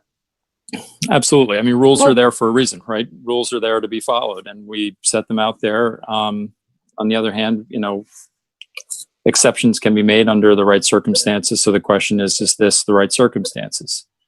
Are we creating a precedent for the future where others could do the same? And so the exception swallows the rule.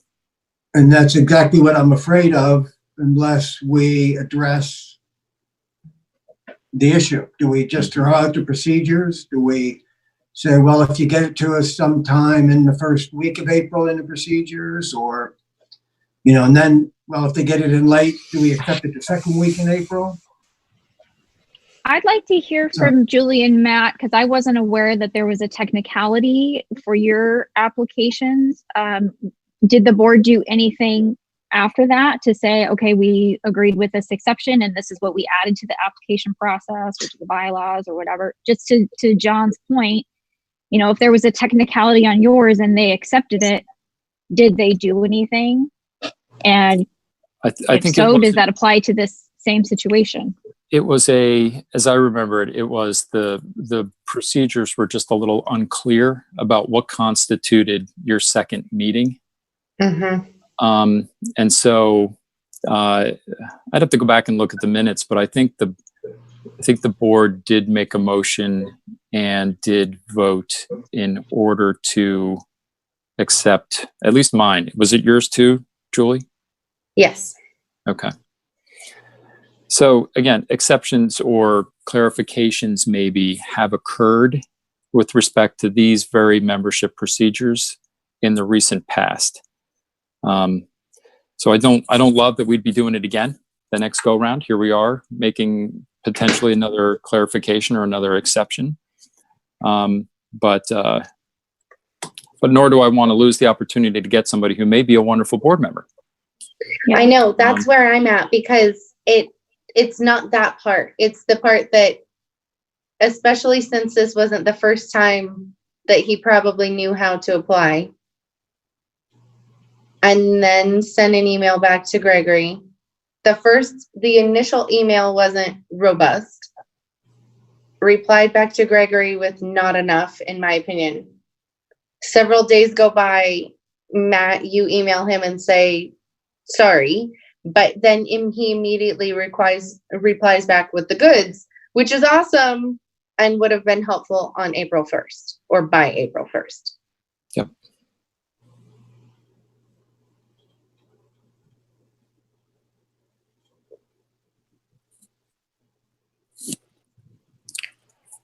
All right. Well, I think we have something. Sorry, Matt, I just wanted to add one thing. I think something else that we're not taking into consideration, which we have to right now, is all of this COVID-19 business that has just thrown everyone for a loop. The fact that our meetings went to Zoom and are streaming on YouTube. I mean, there's a lot of change that has happened. And, you know, I can speak from experience that it's thrown my whole family out of whack and has created a whole lot of issues that were not there before, which is why I wasn't able to be at the last meeting, and everyone was very understanding. So I feel like we're at a place where, you know, I hate to say we need to just be understanding, but that's my feeling, is that we just need to be understanding. And I don't want to let a potentially really great candidate go on a technicality when both of you, you know, were accepted on a technicality. I personally did not have any technicalities. I had all my ducks in a row, and I am happy and so glad that you both are on the board. So I just want to put my 2 cents in there. And if we need to vote on it, we need to vote on it. But I think we need to just consider everything at this point. Well, it seems to me a vote is clearly required. I'd say we're not of one mind on this. But I don't mean to short circuit any additional discussion, but I would like us to wrap up shortly on this. Okay, can I say one more? Just one. Okay, so I don't think that you and I were technically a technicality, because when we were attending, Matt and I were attending the September meeting, was at the September meeting when those got voted in.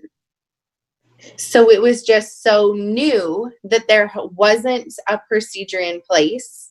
We started attending, and then the procedure was in place with not enough time for us to get there.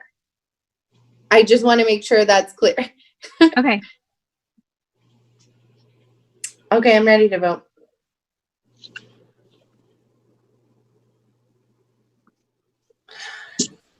So the motion, as I recorded it, is to consider Nathaniel Allen's application as provided to the board.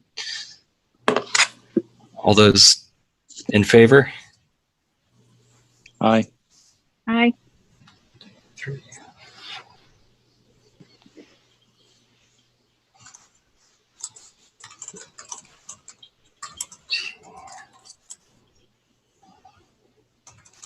All those opposed?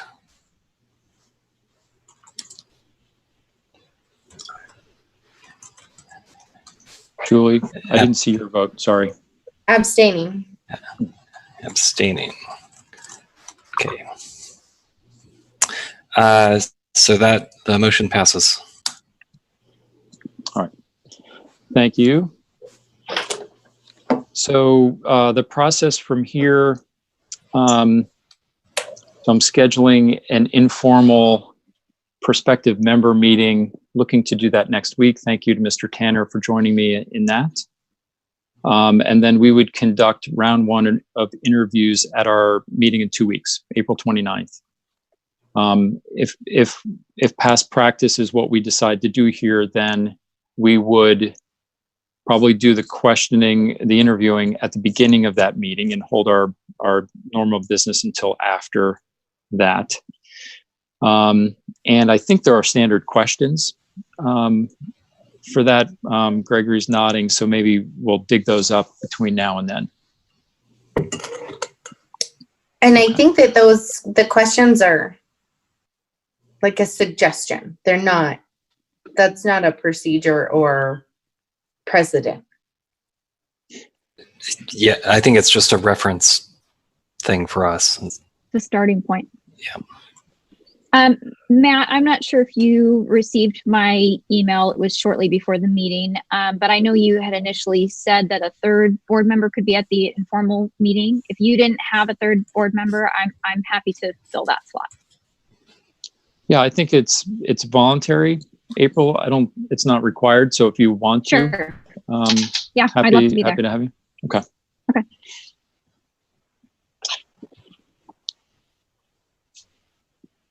And then at the following meeting, which would be May 20th, we could ask some additional questions to the candidates. And then the intention would be for us to vote on their candidacy at that meeting.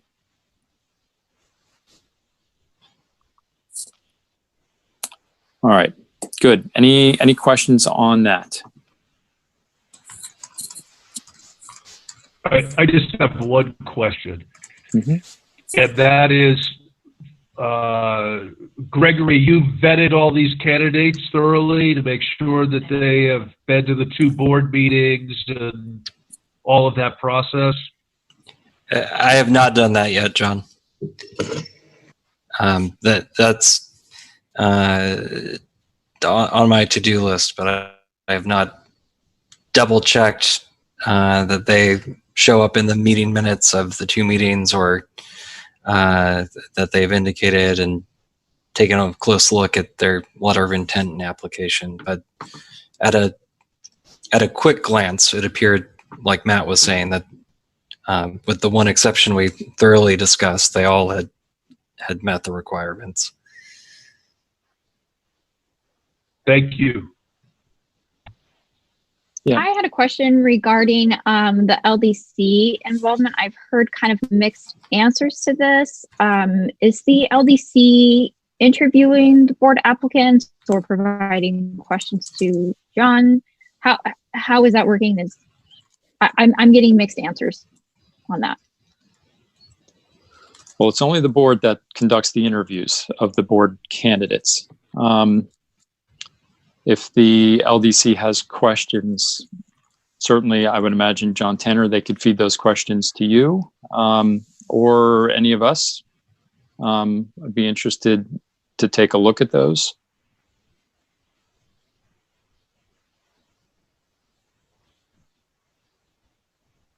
Sure. When you were interviewed, it was very conversational, if you will recall, rather than a formal list of questions. But I can check into that and provide you with that information. Okay. Yeah, I've just heard mixed answers. I've heard from some people, no, the LDC doesn't interview or ask questions of the applicants, and then another answer saying yes, that the LDC is required, or whatever the proper wording is to interview the applicants. So I just was unsure. Yeah, because I don't hardly ever get headaches. Never. Well, it is whatever we did when we interviewed you. Maybe the problem comes in the word interview, because if you recall, it was very conversational rather than a questioning. Yeah, that seems to be my recollection. Okay. April, to your point about the LDC, our board membership procedures, incidentally, the bullet point under the one in bold about the application deadline, it says after we get the application, a designated board member will contact the prospective member to set up a meeting between the prospective member, a designated board member, and a member of the Leadership Development Council, the LDC, or staff. So it's a meeting. So it was Right. that informal meeting Yeah. that we attended. Okay. Yeah, and that's the one that I'm arranging for next week with Sure. me and Mr. Tanner. And April, you asked if you could join. Sure, it's not board business. It's just information being provided to these applicants and giving them a chance to ask some questions about the school or the LDC. And Okay. that's why Mr. Tanner will attend. But that's not the interview. The interview will take place Yeah. at At our board meeting. our board meeting on the 29th. Okay. Okay. Okay. Moving on then, updating financial accounts and other items. So this is a little bit selfish, but I need to be added to a few things. So this came up when we were looking at the PPPL process, and we realized that some of the Chase accounts are still in prior board presidents' names. So I've reached out to Chase to get that in motion. It's bad timing because they're not taking in-person appointments right now. It's all done via phone or email, and I'm having a hard time getting a response. What I don't know is what I need the board to approve or not approve. But I know the Chase accounts is one item, and the getting added to the charter contract is the other big one.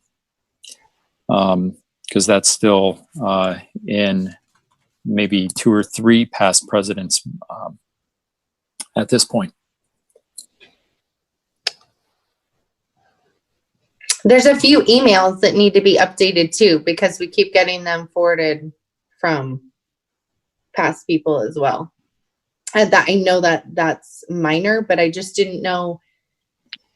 It's the same issue, Julie. Christy, Yeah, if Christy does it or if someone else does that. Well, I think for some of these, it may be the board approves it and then Christy makes it happen. Okay.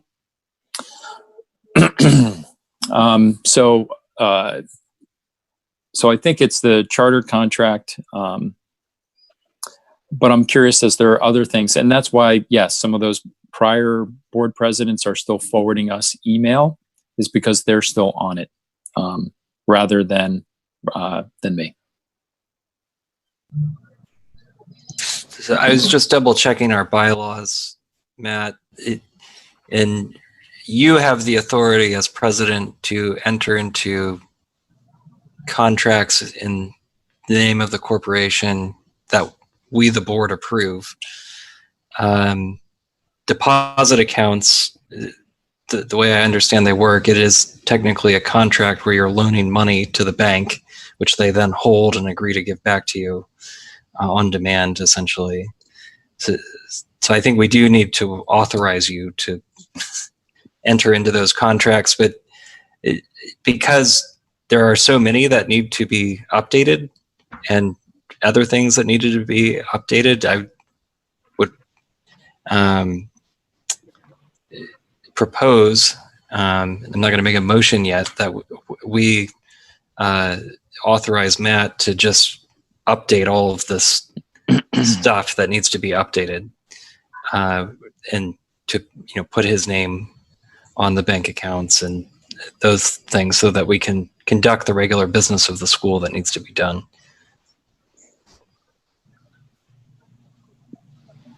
Christy, did you have something to add here? I've been in, excuse me, in touch with the charter board, our representative. I have all of the changes in membership ready to go in paper form to be signed. I've had that ready since March, but then we had to move to online format so quickly. So I just need to scan it. It includes, I mean, it goes back several years.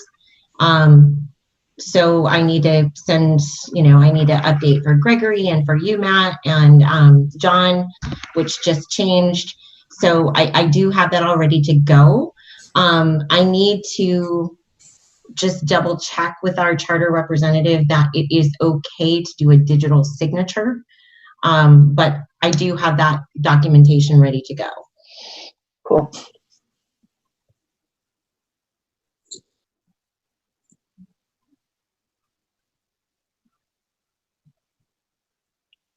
Just waiting a moment.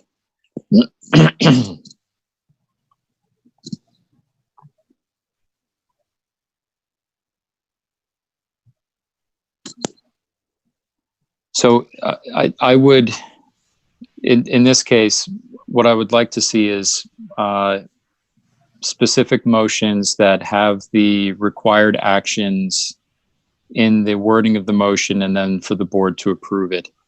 What I don't have is the precise language that we would actually use. So I just don't know, the magic words to say to ensure that I have the authority to, or that we have the authority to add me as a signer on X, Y, and Z. Perhaps we can push this off for 2 weeks. And in the meantime, Christy, you have the documents you could send to us in a draft form or something like that. or do you have the magic language? I was just going to point out that we don't need any magic language. What I need to do is, and I have produced the minutes that has transferred authority in officers to the charter board. So that piece is done. I think what would be helpful is some sort of confirmation that you, Matt, are going to be the charter holder. And then we have two typically.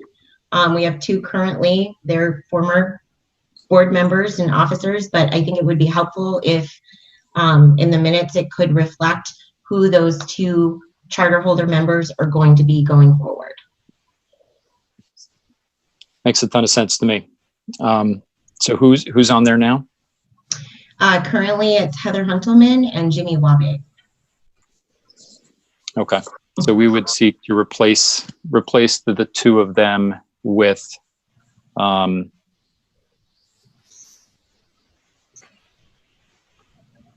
me and Gregory.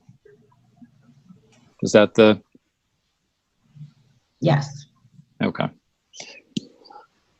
As president and secretary. All right. So can someone make that motion?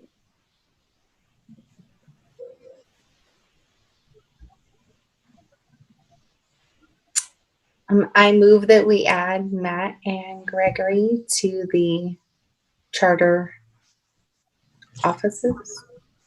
Charter. I don't know the Charter term. holder, I think. Charter I holder. think charter holder.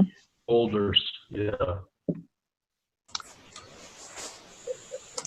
And to remove. And to remove Jimmy Wabe and Heather Huntelman. I'll second.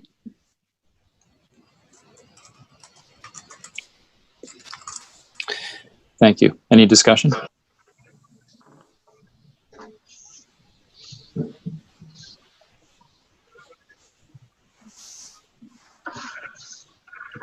Okay. All in favor? Aye. Am I allowed to vote? Do I have to abstain here? Gregory, what do you think?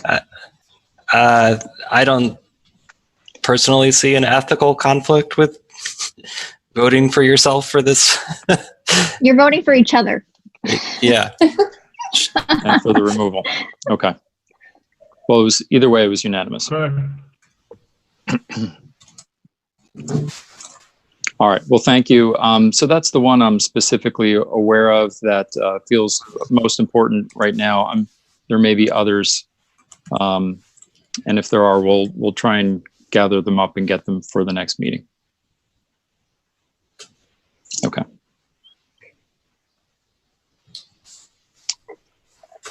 All right. Next topic is,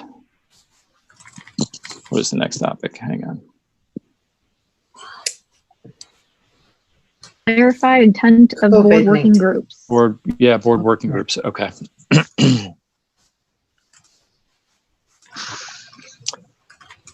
So, bear with me a second.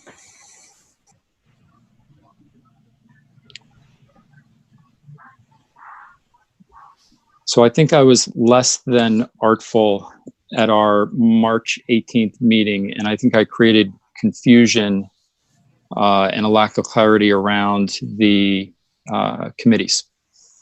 So at the March 18 meeting, we created two committees. My intent was for informal assignments for board members, and that we would each go out and do some work, and we would bring whatever we learned, we'd bring it back to this forum. We would have a discussion as a board, and then we would act or not act, as the case may be, based on that. I was not intending to delegate the board's authority to act to the committees. I was not intending that the committees would go out and have their own public meetings, make their own motions, and act on those motions. That was not the intent. The intent was so that we could, as I mentioned, go and do some work independently, and then bring those topics back to the board, to the full board for action. But I think I created confusion. I think I created uncertainty, and chief among that was, well, how does the open meeting law play into these things? So, so I'd like to clarify that my intent was for each of you to raise your hand on topics that you'd like to support, or areas where you would specifically like to get involved. And then, as I mentioned, do some work outside of our meetings, and then bring the results of that back to this group. And then this full group, the full board, would discuss, determine, and act. So what I would like to do is, in essence, formally move to, I'm not making the motion yet, but my intent would be to move to undo those committees, because I think I have created a lack of clarity. But let me pause there and allow you guys to ask questions.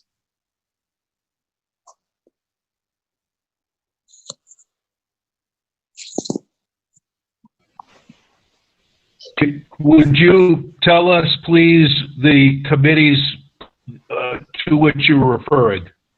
Just so we have clarity around that, please. Yeah, one was it was the Budget and Finance Committee was one, and the other was the Executive Director Search Committee. Now, I'm not suggesting we don't do those things. Of course, we need to continue forward with the budget. We need to continue forward managing the school's finances. We need to continue looking for a permanent executive director. So I'm not suggesting we don't have those as priorities. Certainly we do. I'm just suggesting, well, my intention is to move to undo the committee aspect of it, because I think it has created a lack of clarity about how we engage and how we interact, and what authority do these committees have, which was not the intent. The idea is just to turn it into assignments for board members now, right? As opposed to having them be official committees. Yeah. And in the past, we had called those working groups, because it was, as you said, not a delegation of authority, but just people who were going to gather information and report back. And I may have failed you there, Matt, and not making clear that a committee is a term of art for the open meeting law. No, it was my fault. I should have been a little bit more aware.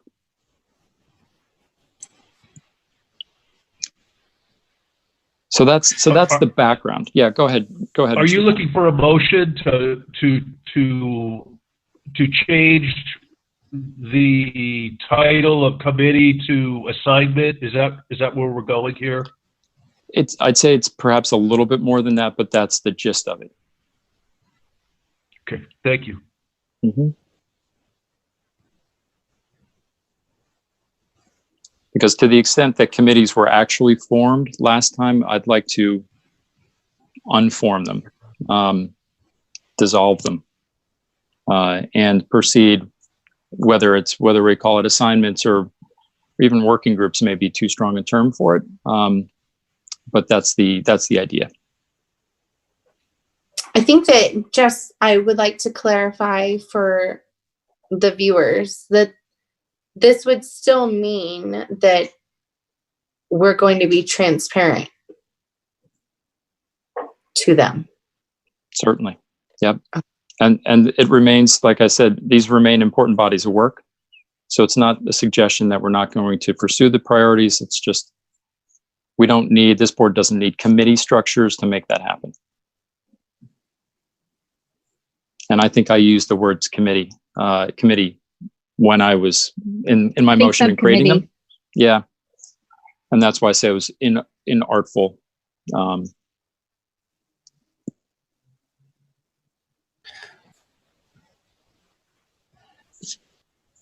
Gregory, you look pensive.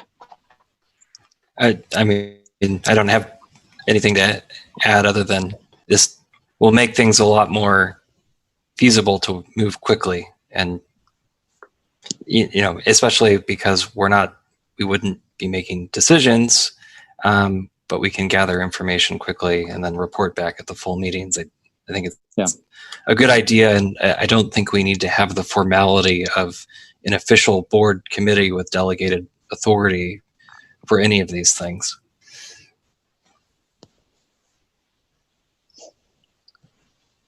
All right. Well, then let me formally move for the dissolution of the Budget and Finance Committee and Permanent Executive Director Search Committee that were created at the March 18 board meeting.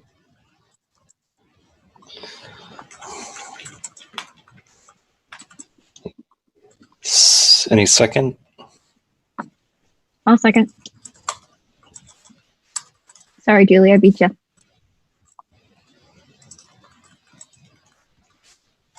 Okay. Any further discussion?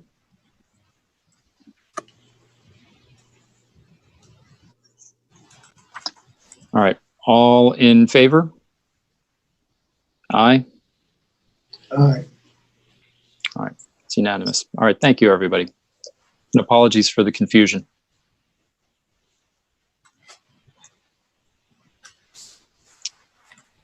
All right. I think we have clarified the next agenda item as well, which is that our next meeting is April 29th, and that is a regular meeting.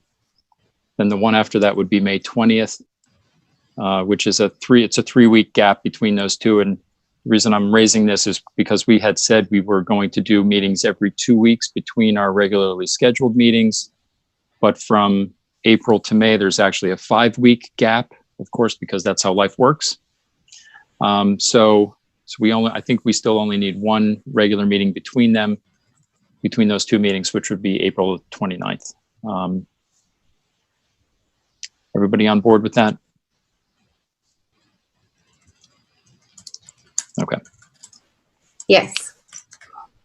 All right. And then, Gregory, it's usually the first thing we do, but approving minutes from last time? Been waiting for this all night, Matt. You must really be bored. Is there a motion to approve the minutes from when? What? April 1st. April 1st.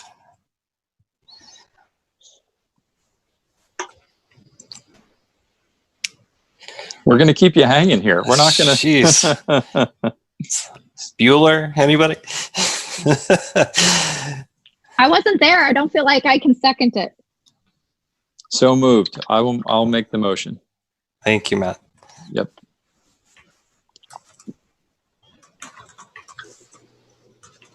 Any second? I'll second it. Thank you, John. Any discussion? All those in favor? Aye. Aye. Thank you. Opposed? Abstaining? Okay, passes.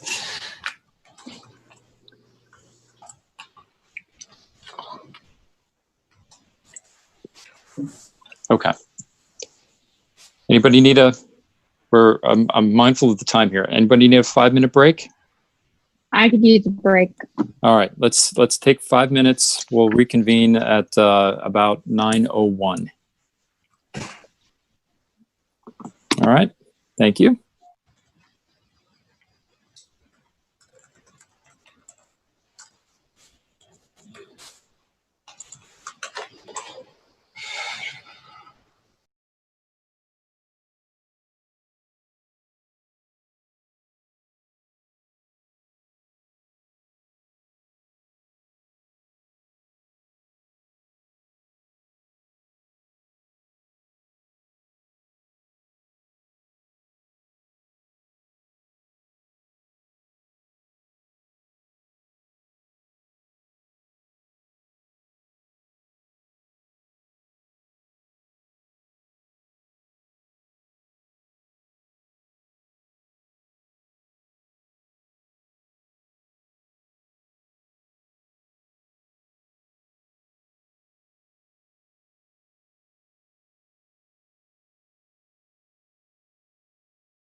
All right, we're all back and ready to roll. All right. Good. All right, thank you.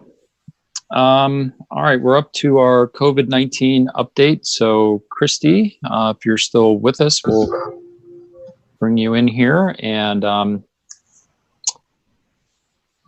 know that you provided a report, which for some reason Google Docs is not allowing me to access right now. So I'm going to put myself on mute and see if I can't solve that. But in the meantime, why don't perhaps a brief update, Christy, of the main points, and then any questions from the board. Sure. So as everyone's aware, the schools have been closed through the rest of this academic year. We are continuing with our distance learning program that was provided in last month's written plan and shared with the community. We're working through some technical difficulties, which is expected, but everyone for the most part has been very patient and providing feedback on how best to serve our students. We are continuing to provide paper packets every week. We are currently working on, now that the state has closed through the rest of the academic year, we're working on a plan to get into the classrooms, gather and return all personal items in the most efficient way possible, and of course, practicing social distancing and the other recommendations. We are going to use this time of closure to clean and pack up not only the personal items of the students, but also things that would normally wait until after physical school ends. But given the beautiful weather and the closure, we are going to develop a plan and work with teachers to help not only clean up the classrooms, but move everybody as they progress into their next grade. And that process it's ongoing, and we will continue to keep the community updated as that plan finalizes. As was mentioned earlier, the LDC and I are working on the budget with the assistance of Aspire and John Elling. There are a lot of unknown variables at this time, but we are hopeful, as with other schools throughout the state, we're hopeful to get those variables squared away and have a workable information for the next board meeting. We also have launched a re-enrollment survey, the purpose of which is to address the changing life circumstances of our families given the current COVID-19 crisis, just to get a better idea of those changing circumstances and how they will impact enrollment. We've had a tremendous response, and so we thank everyone who has submitted their responses. The survey is closed as of today. As a result, we've received 125 responses, a lot of great comments and feedback from community members. 96%, a little bit higher, but 96% have indicated their intent to re-enroll at Desert Marigold for the fall. We have opened the enrollment portal as of last night. We have a 3-week re-enrollment enrollment period currently open, but we will obviously be mindful of the challenges associated with completing the enrollment and providing the documentation necessary and extend those deadlines accordingly. So our current goal is to close that portal on May 1, but again, this is a work in progress, and we appreciate everyone's patience and hope that everyone who has received that will take the opportunity to complete it in a timely fashion and let us know so that we can continue with providing programming and moving forward with another successful year at DMS. We don't know what it's going to look like. We're all kind of working through this together, and we appreciate, again, everyone's patience. We don't, like I said, we don't know what it's going to look like in the fall. We don't know what the state's going to require in terms of spacing in classrooms, and so we are staying on top of ADE guidance, state guidance, federal guidance, in order to ensure that all of the students' needs are met. The survey that we did send out, I just want to clarify, it was designed to get a pulse on re-enrollment. It was not intended to be a parent satisfaction survey. I know that we've talked about that previously, and we still intend to send that out, and it will be towards the end of the school year like it has been in years past. So I did just want to clarify that this was designed just to get a pulse, an idea of where families are at, so we can be more precise in our budgeting process, but also try to serve the needs of our families as situations develop. In terms of student support, we are utilizing all of those online platforms necessary to deliver services in line with our academic and state requirements. And that is the extent of what my report is. If you have any questions, please let me know. I'm happy to share any information that I've received in terms of the parent survey and upcoming surveys that will be issued. So, but the enrollment survey was just a survey, it was not the actual re-enrollment, or it could be both. Which one was it? So the survey that we sent out was to just get an idea of just changing circumstances, and also just to get a pulse on our families, just to check in prior to the enrollment portal being opened. Okay. And then we will do the parent satisfaction survey that some have inquired about. We will do that in line with what has typically been the course, from what I understand, and that's usually towards the end of the school year. Okay. Christy, I had a comment and a question. You were talking about gathering items at the school that are, need to go home to families.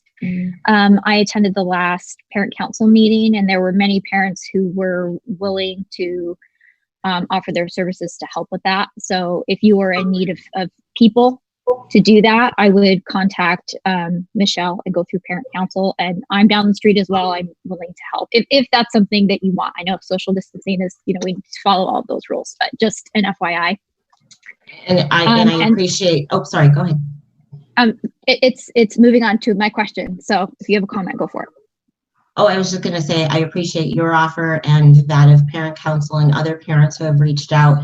We're trying to really be mindful, obviously, of social distancing guidelines, but also giving tasks for our hourly staff to do in order to keep them employed and gaining hours.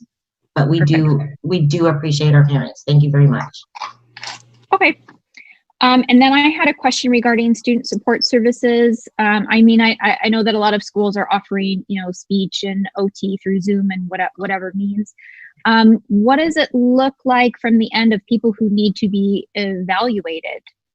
Are those on hold? I haven't seen anything from the ADA about, people wanting to start the process of evaluation. What does that look like now? Sure. So there's a lot of leeway and flexibility that's being suggested by not only the federal but the state governments in terms of meeting those needs for special education. Our school is doing what it can to have as many online virtual meetings as we can to meet those deadlines, but because of this crisis, the deadlines are fluid. So to the extent that we can't meet the parents and the providers and get together to have a virtual meeting, there is some flexibility offered in order to meet those, and they may not occur until the following fall. Okay.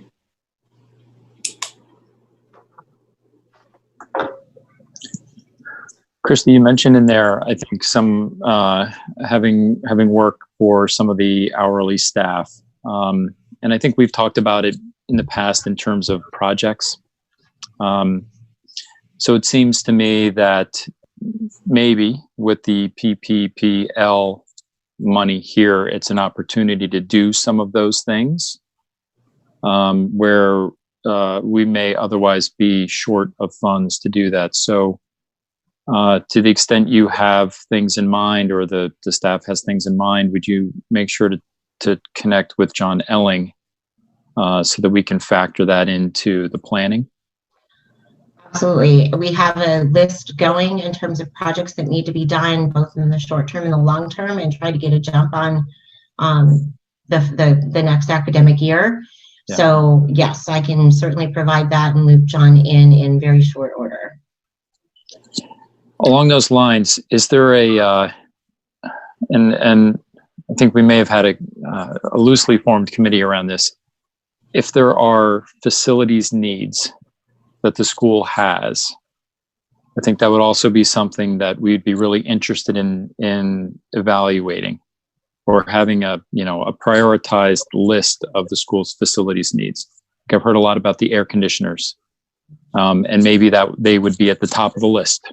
But maybe there's some other things that are there that need to be fixed, repaired, improved, invested in, that we should certainly know what those are, whether they're part of the budget for next year, or again, if there's an opportunity to do something about them now with the PPPL money. No, and I appreciate that. And Mr. Tanner has worked with Mr. Paolo to put together that list, and I believe it's been disseminated with approximate costs associated with the projects. Mr. Tanner, if you have anything to add. Yeah, I've forwarded that list to Mr. Schneider and Ms. Hayes on the board, and some new items have been identified. So I will make sure to get those out tomorrow. If the whole board would like to receive that information, I will send it to the whole. Yeah, that'd be great. Yeah, why not? Thank you, Mr. Tanner. And so, Christy, when you said in the board report and just now that you were working with the LDC on the budget as we had directed, is that the kind of stuff that you're working on, or is that different budgetary stuff? Oh no, it's all part of the state budget that we have to submit by our fiscal year end. So we are working on and incorporating those items. And okay. To Mr. Tanner's point, it's been shared, but not with the whole board, and we're happy to do that. We have that list. And Priscilla, although she's dropped off, she's also been helpful in putting together the overall skeleton budget that we can then use to plug in needs for next year. Okay. How about the Christy? How's the faculty and staff doing and holding up? They're obviously the lifeblood of the school. How are they doing through this? They miss the kids. They miss the kids. They miss the parents. They're hanging in there. They're doing what they can to maintain those connections and letting the families know that they're here. They're available to support, whether it just be an ear or, any sort of help with assignments, and their heart's hurt, it's hard. Their soul is with the kids, and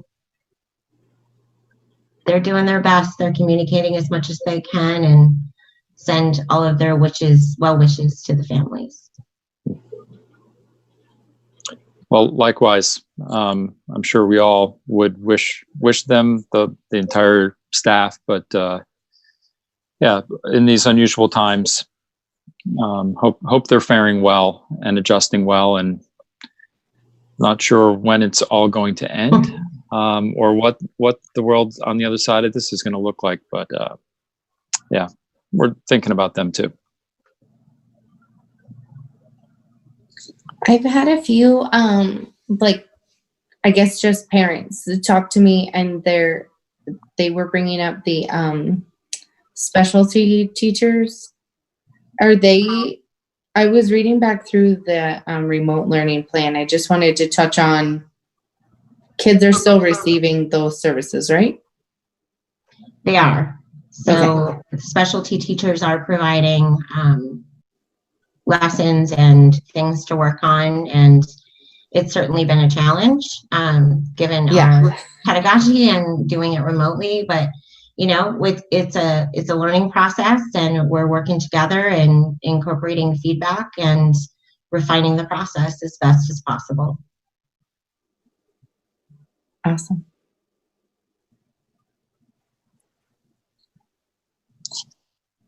All right. Any other questions for Christy related to COVID-19, school closure, re-enrollment, faculty contract renewal? Maybe just a quick word on that, Christy. Where are we with that? Well, that's one of the many variables that comes with preparing the budget. We're working through the programming, and we expect to have that finalized very soon, and sending out the contracts as well. So it's just, there's so many variables working. That is one of them, and it's all going on at once, but we do hope to have more clarity and you know, finalization by the end of the month, and certainly by the middle of May.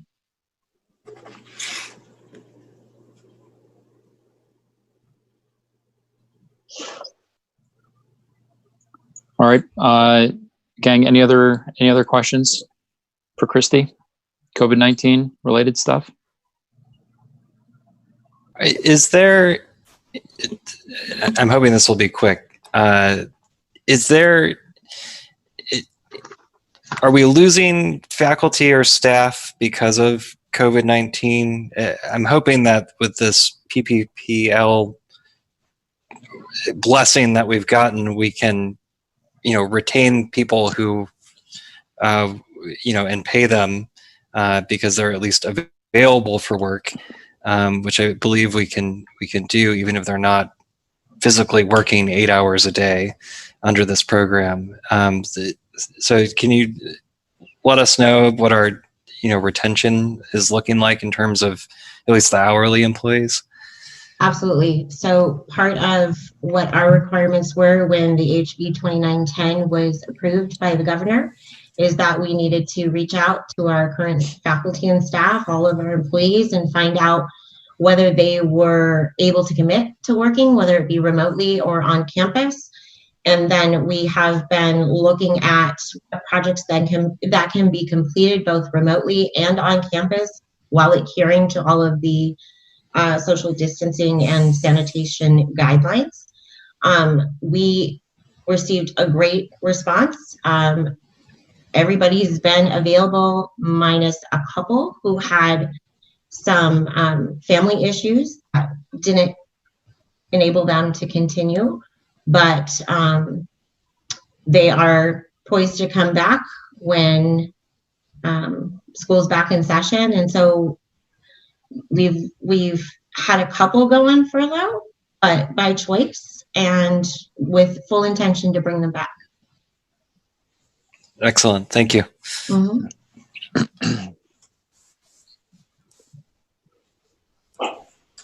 Okay, Christy, thank you so much. Let's look at our last substantive topic, at least, which is the executive director search. I know I have some updates to provide. I think Julie does as well. and then obviously lots of questions are fair game. April, you may have some as well. Yes. So I'll dive in, and then I'll hand over the microphone. So I'd say I would love for it to be moving more quickly than it is. I've discovered what I'm bumping up against is the whole COVID-19 coronavirus issue. Many of the folks that we want to be talking to are themselves swamped for one reason or another.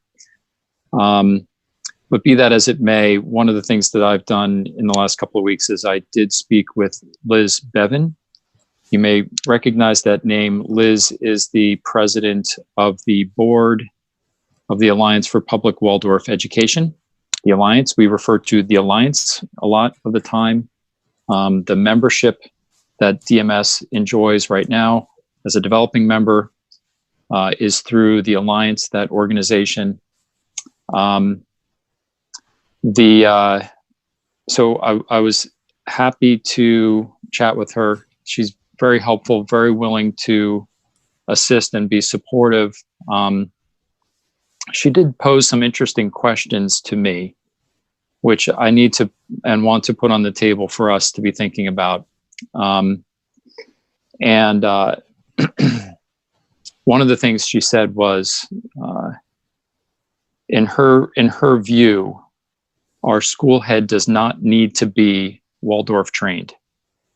So I know this is a little bit of a hot button issue, but this was Liz saying this does not need to be Waldorf trained. It's likely helpful, and certainly would be, obviously, for obvious reasons, but it's not required in her view for someone to be an effective school administrator. So that's something for us to keep in mind, her viewpoint there. She did ask quite a bit about the LDC itself, how it's functioning, how the LDC interacts with the executive director.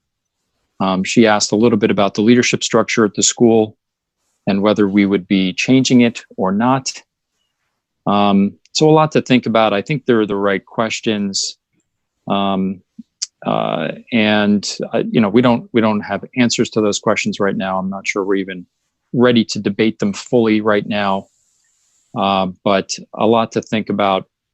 And she is trying to put me in touch with others in the Waldorf community or in the charter school community who have either gone through or have a particular approach about hiring and retaining school heads, executive directors, whatever the right title is. So that's a lot of what I heard from Liz. Julie, do you want to, do you have an update on some of your outreach? Yes. I have been in contact with multiple schools and a couple different individuals. Some of them I've only been able to reach out and connect with. One of them I able to meet with tomorrow, but I have connected with one person in particular. Her name is Joan Treadaway, and she's been in Waldorf for like over 50 years, and she does childhood consulting services and remedial Waldorf, and she's local to Arizona. I know that she is the president of the Arizona Council for Waldorf Education. So I was really grateful for her time and expertise.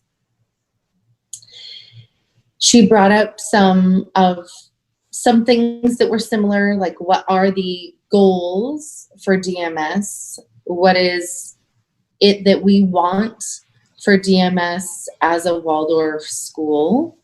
What is needed as a Waldorf school? And since my focus was primarily on the executive director search and job description and figuring things out, actually it was pretty much scaled all the way back. Like, what are the prerequisites to searching for an executive director? Like, is the LDC as it currently is, serving Desert Marigold as the board had intended it when it was put in place. When will we be reevaluating the LDC structure and the functionality, and how like all of this intertwines? Because obviously this is then going to be the foundation that our executive director will be standing on. So in order to make sure that we get our school in a successful place, looking at some, doing some digging and some hard questions, and just knowing that, we're a relatively new board. And this is the beginning, but we are trying our best. So that's going to put us in a place where we need to evaluate the current structures to see if we can build upon them. And so those are the main takeaways that I have from the initial consultation with Joan about our current situation.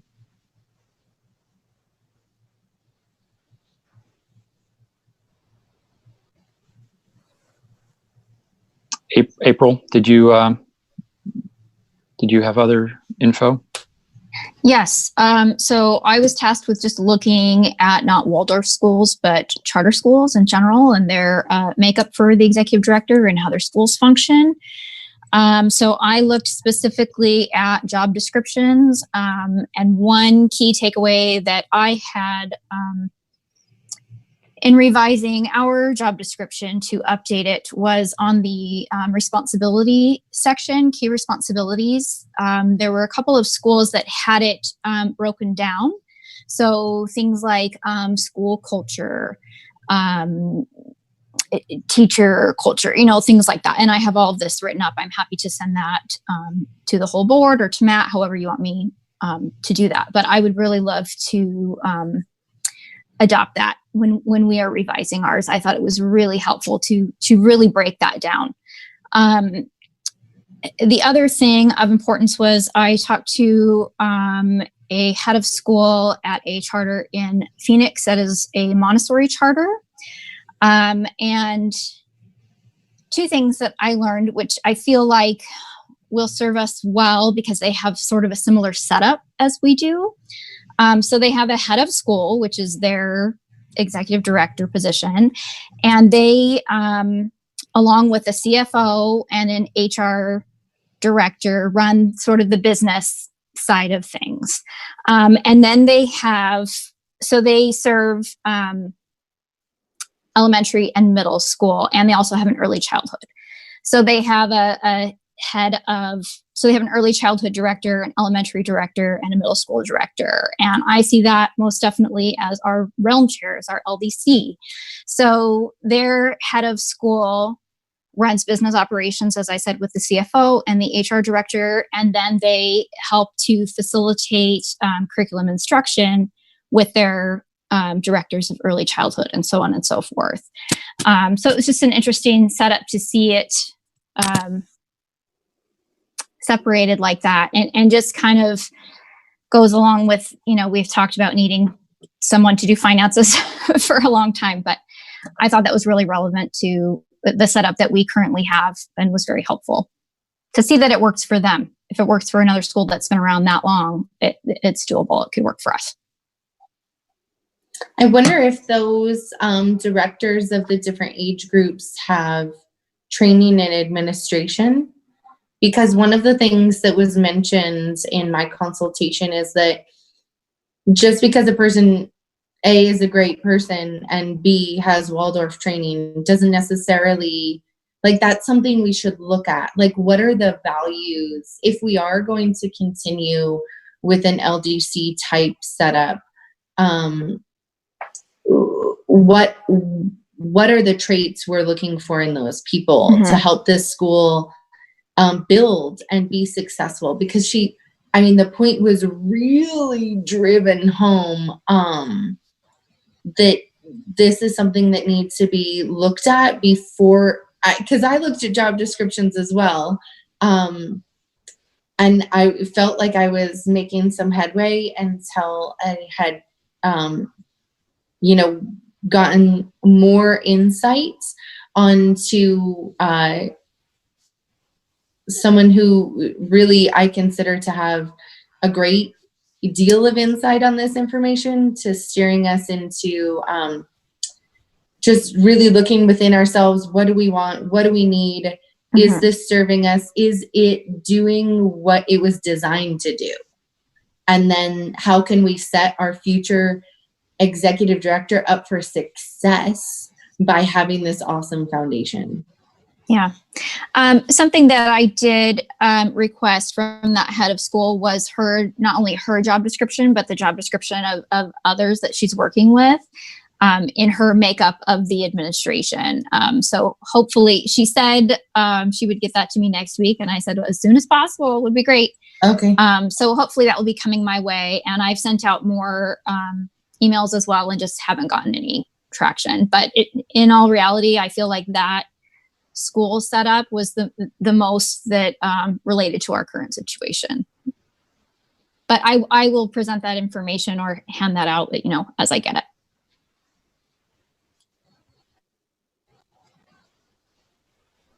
So maybe it's perfectly obvious to everybody, but just to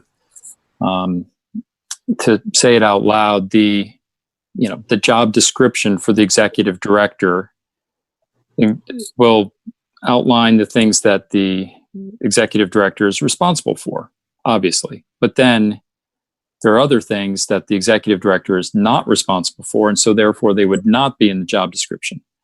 And again, that's kind of obvious, but if you're going to get the job description right, you need to feel really confident about what's on the list and what's not on the list for the executive director. The LDC, for us being reasonably new, and folks who have a lot of experience in this world are saying we should evaluate it. Is it working? Is it working the way the board intended? Right now, I'm not even sure how we would discover that. It does feel like an important thing to do, but I'm only thinking through these questions right now. I don't have firm answers. But let me pause there for the other board members to have a chance to ask any questions or provide any commentary.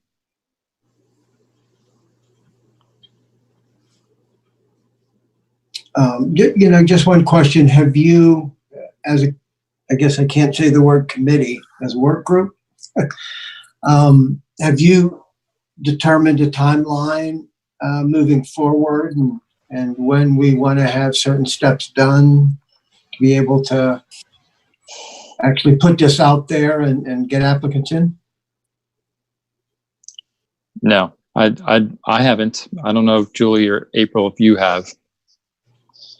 I mean, it's certainly the right question, John. But it's hard to put together the timeline when you're not entirely sure all the steps that all the things that need to take place. Right. We know that time is of the essence. And I honestly do, between the meeting tomorrow and then this recent meeting with Joan, I was feeling really rock solid that I was going to be just giving you guys a bunch of great information and we were going to just be able to take off, hit the ground running. But as it was becoming more and more clear that the current setup needs to be considered before even really considering placing somebody was kind of a blow. And then just looking at, okay, how do we do that? How do we bring it up? What are we going to talk about? And what is it truly? I mean, this has been months, because if we can think back to when Clayton was here and asking those questions, like, what is it that we want? What is the goal? Like, really, those are the main things, because it might be that I hear oftentimes not only criticism against the board, but criticism against Christy. And that oftentimes feels unfair because it might not even be her. So I wouldn't want to do all this effort to put a new person in place and then have it be the, like that there's a fracture down below. So if we can really get solid and work from the ground up, but how do we do that? And what is that going to look like? Like, I need help with that part.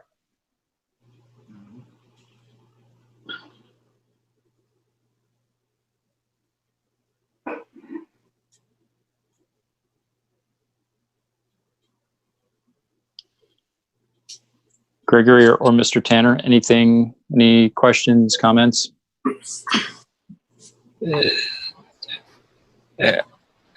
I have a question, because it sounds like Matt and Julie, you've both kind of had different people or maybe the same people urging you, take a close look at the LDC, and is it doing what you guys intended it to do? And maybe I'm reading too much into that question. Maybe it's a purely, hey, this is something you should do as a board. You should evaluate this. That should be a basic step. But the subtext I'm getting from that is there's something that's not right, but I don't know what the something that's not right is that these people seem to be hinting at. Do either of you have insight into that? Or am I just misreading it? Yeah, I'd say for the conversation that I had with Liz, I think her questions were without a particular subtext. Maybe the conversation that Julie had with Joan was a little different, but at least for what Liz was saying, I think they were straightforward. Hey, you should know, right? There are a lot of different organizational structures that could be utilized. So what's the one that's the best for DMS, which I think is what Julie is hinting at too, and talking about, what's DMS's long range plans and goals and strategies. And so how does the structure align to those long-term priorities? Makes a ton of sense. And I think that's what Liz was driving at. Julie? Yes. Similarly, you are getting the subtext, which is, that this is deep and that we do kind of need to go this route, even though it's not the quickest and it's not the easiest, but long term, we're going to get more bang for our buck if we, do some digging and some research and evaluation right now, to kind of get us onto a more sturdy foundation so that we can really build on that.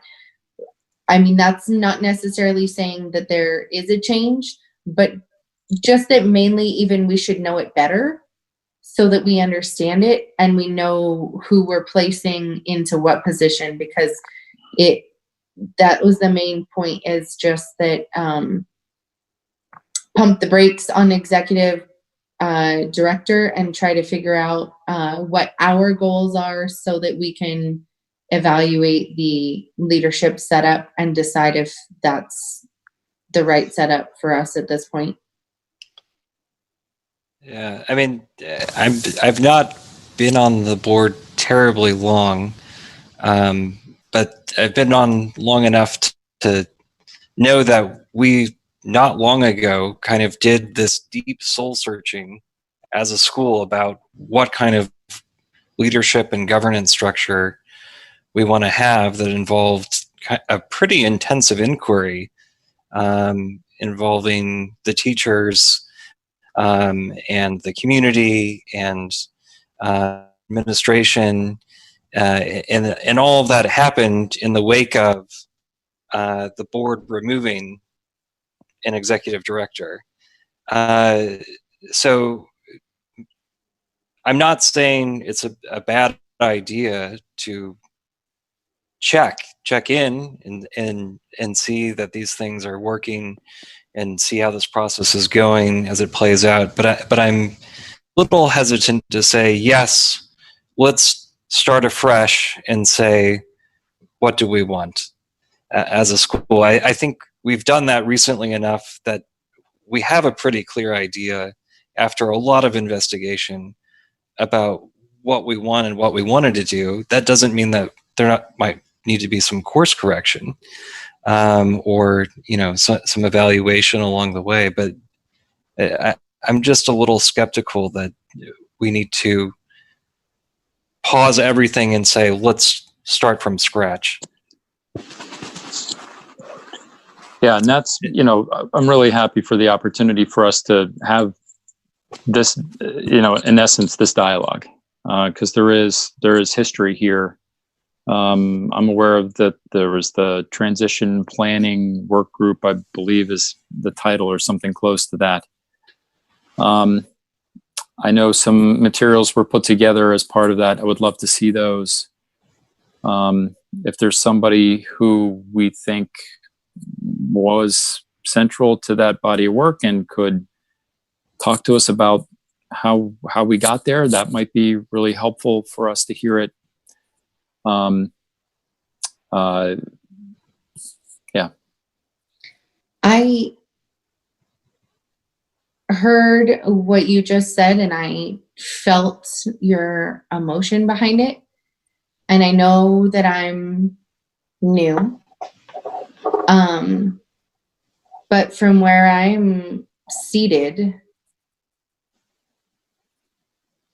things don't look like they're going good right now at DMS. And I would like them to start going drastically upward. And if a remedial Waldorf specialist asks us to do some reflection on our leadership setup, then I'm inclined to think that maybe we should. Yeah, and we may, but I think we also need all the facts, and so I wouldn't want to act just on one person's recommendation. Yes, that's an important recommendation from somebody who knows the space really, really well. But I also want to hear the other side of it. What led to it, and how's it going? And I think we owe it to the folks who are in those positions today. And this is where, again, this is why we wanted to mention it. That's why I wanted to have the discussion here. So I think at least I had going in, and Julie, I think you mentioned something similar. Like, this was reasonably straightforward. We get a job description, we post it, we start getting applicants, and off to the races. And the first couple of folks we've talked to have said, hey, maybe you want to re-examine the structure you have in place today. And I think part of re-examining that structure, if that's where we do it, is to understand how we got there in the first place. But let's not be beholden to any one particular outcome. I have another appointment tomorrow too, so I'm gonna get to hear from Dr. Finzer as well. So it will be interesting, to see does that line up, or are they on totally different pages? Would they give us different suggestions? So, I mean, I'm open. I'm honestly not one-sided, and it didn't feel that good to even really be bringing this stuff up. But at the same time, I think that that's part of being here, is just knowing that we're going to do our personal best and bringing forward the truths that we have found and trying to muddle through it together so that we can grow. Yeah, and it's not a knock on the folks who are doing the work today, as members of the LDC and otherwise at the staff, Yeah. at the school. That's not our purpose in raising it. But we as a board have a responsibility to get this as right as possible. And if that means taking the hard road, if the hard road is the right road, then that's what we're going to do. All right. So I'm waiting to hear back from Liz on some other folks that she can put me in touch with. Julie and perhaps one or two others are talking to Dr. Finser.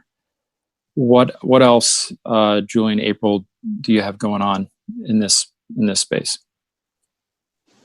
I'm just waiting for, like I said, those job descriptions from the head of school that I spoke to. And I did reach out to 3 other schools and got some traction, but then it was also a wrong email. So it was hey, can you contact this person instead? Which happens because sometimes emails are wrong, or it's, you just get a basic contact number. But I'm hoping to get more information.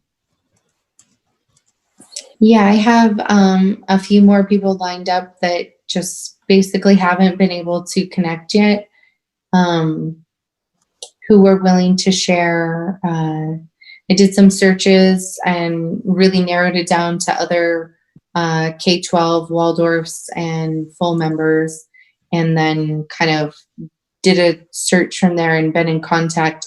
I'd say I've only heard back from like about 20%, but I have sent a lot of emails. I have made a lot of contacts, and then within those, some of them have only returned just text, and then some have been willing to chat further. I do feel like I'm going to get more information from Dr. Finser, though, because that was specifically regarding like the setup around leadership and then the school. And so it sounded like that. And it also, since in case it didn't come across, the time that I received from Joan Treadaway and Dr. Finser have been comped, so that we aren't, it isn't a cost that we're accruing right now. And they have offered to continue their correspondence. Like, let's say we continue down a road and we have more questions, then we are able to go back and forth and continue that dialogue as well to further assist us if needed. It's very generous of them. Yeah. Yeah. All right, good. Well, if the rest of you have other suggestions of things you think we could or should be doing in this space, we're all ears. Yeah. All right. Good to move on to our last topic, which is public comment. But before we get to that,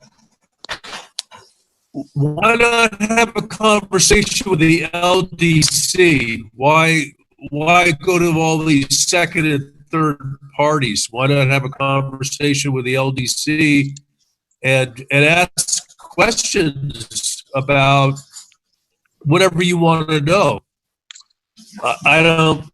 Doesn't that seem reasonable?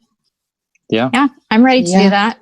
I Yeah. feel like we just had our first Is anybody test. This is just saying the first few yes, things to mark off. or that you want to go to outsider? You want to go to outsiders?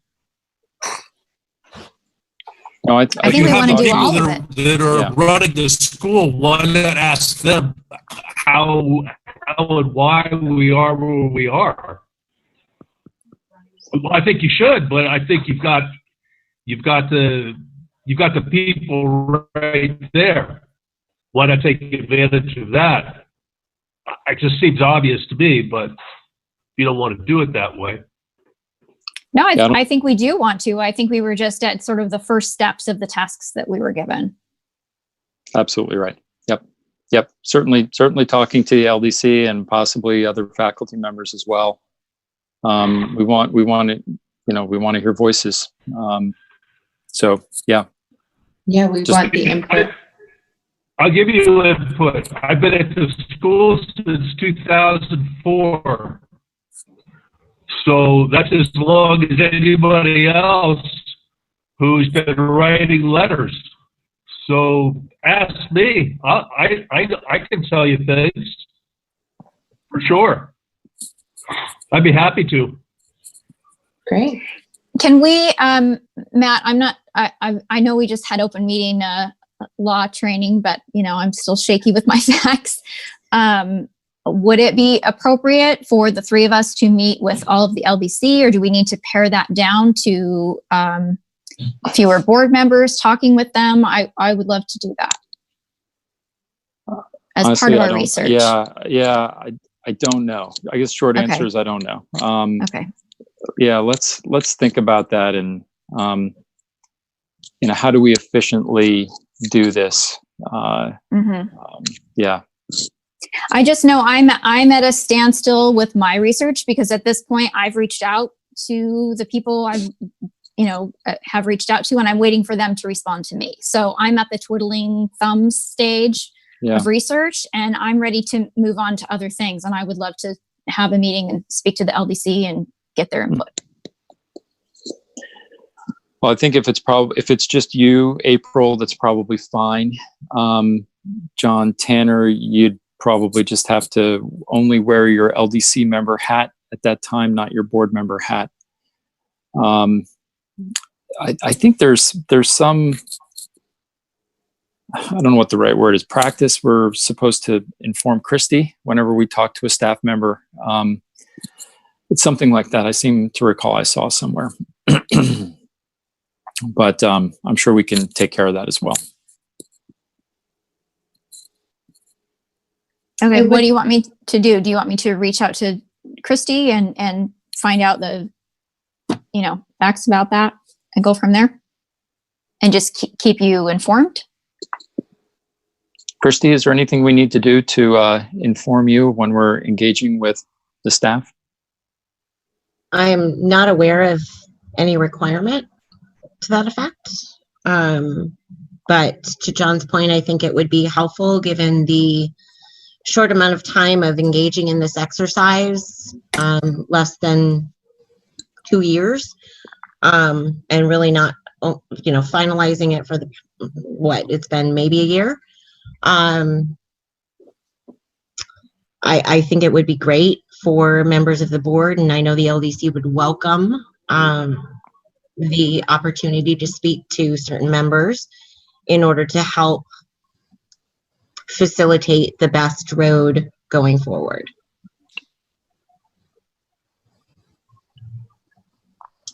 Okay. Well, can I assume that would include a conversation with April? Are you asking me or Christy? I was asking Christy if if I was following her response correctly there, that would the LDC be open to meeting with April? Sounds like Mr. Tanner has said yes to that. I know the LDC is looking forward to touching base with you, Matt, and April, if she's part of the working group for the executive director search. So I encourage either of you to reach out, and they are more than happy to find time to meet with both of you. I am happy with whatever works. I just want to get their input. So if that means Matt needs to have a meeting or I need to have a meeting, I'm up for whatever. I just want to get their input. And we'd appreciate having Julie in, and anyone else, and any and all board members. We're absolutely transparent and congenial, and wanting to talk to all of you. Very much so. Well, if you get any more than I think one or two of us there, it becomes a meeting, a board meeting, and so we'd have to do it in public with notice. And yeah, indeed it would. We'll take you one at a time. We don't we're there for you. We're there for the school. We've worked very hard to carry the school during the past 2 years, and we've got a lot to tell you. We've got a lot to tell you about our hard work, and we really want to share that with every board member. So I think it's important that you all hear it. Yes, to echo that, just, obviously keeping in mind the open meeting laws, to echo John's point, yes, they have really taken to task, and they've taken to task embracing what they have created in support of the faculty and staff who nominated them, created this structure. It was an all staff effort. Happy to provide additional feedback and documentation as to how we got where we are.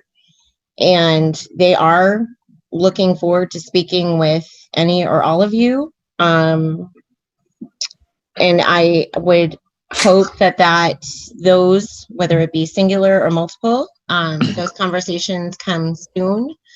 I don't know how many of you know, but Lisa Maynard, who's a dear faculty member and a member of the LDC, is leaving us for a different opportunity, and I know she would also welcome the opportunity to share her feedback as she leaves. And before she leaves, and they're very much looking forward to connecting and collaborating. That's great. Should we come up with a few questions, or do you think John Tanner or Mr. Tanner that the LDC would just want to provide us with written, so that we could all read it, or how do you feel would be the best way? No, I think we'd like to talk to you. I think that's the best way, don't you? Yeah. I do. I'm just trying to finagle away. Yeah. I mean, well, we can. If we can record it or something and share it with everybody else, I don't know. I don't know. Maybe we could do an open meeting with the LDC. I don't know. Is that an idea too? It might come to that. Sure. I was thinking along the same lines, Julia. Why not just have a few members of the LDC who are willing to present and discuss with the board at a meeting, and we can talk about it. They can do a presentation for what they'd like to say, and then we can ask questions. And then we all get the same information at the same time, rather than having 5 different meetings. Right. Or having to jump through hoops to keep it legal. Right. Yeah. Right. And frankly, I think there is confusion among the community about what the structure and purpose of the LDC is and how it came to be. So, if nothing else, we could be doing a service to the community and making it plain and open. Gregory, to your point, I am happy to reshare informational materials as to how we got where we are, and including, organizational charts and information that was shared during town halls, posted on the website. I know I am, and I am speaking on behalf of the LDC, are happy to provide any information that's needed to educate the board and the community as to where we are. I think it feels like the difference that I'm noticing between parents is you can read what the job description is, but how it is in practice, I feel like that's where I get a lot of questions from. So it might be nice to do the open meeting thing for some parents to get clarification as well. If we're asking specifics, though, about a position of executive director, do we run into executive session type territory if they're talking about our current executive director? There's potential for there to be an executive session as well, but the main information that they would be providing about the school and the current LDC doesn't seem like it would be totally off limits. Yeah, I mean, I think. If I might make a suggestion, go ahead. No, go ahead, Mr. Tanner. Thank you, sir. So what if we did this as a suggestion? We'll have April come in and meet with the LDC and let her make a recommendation where we go from there. How about that as a starting place? Because I think April makes a good point that there are some things that need to be said that, you know, like Julie's conversation with Joe Treadaway, you may not want to repeat that on a public broadcast for all I know. Let's get down to it. Let's take off our socks and walk around through it. Julie, I'd like to do that. And maybe we need to start with April or Julie, you, one at a time. And then we'll go from there. We can make a recommendation to have a larger meeting. But I think if you're going to talk to people that are outliers, having private conversations, I don't know what's happening in those conversations. I'm not privy to that information, as neither is the board. So I have the same privilege to be able to have a heart-to-heart conversation and give you a picture of what's happened for the past 20 years. Because I've been around. I think that's a fair request, don't you? Or you don't want to hear it. No one's suggesting otherwise, Mr. Tanner. And that's the purpose for us talking about those and bringing the Liz Bevan and Joan Treadaway conversations here is to share what we're hearing. Right. And I wasn't expecting to hear that information. So, right. I mean, right. that I didn't go to her first to go out of my way. I emailed and this is our over 30 people. So it's our first opportunity to really talk about it as a board. Listen, I know that I would very much like the opportunity to engage just me directly with the LDC.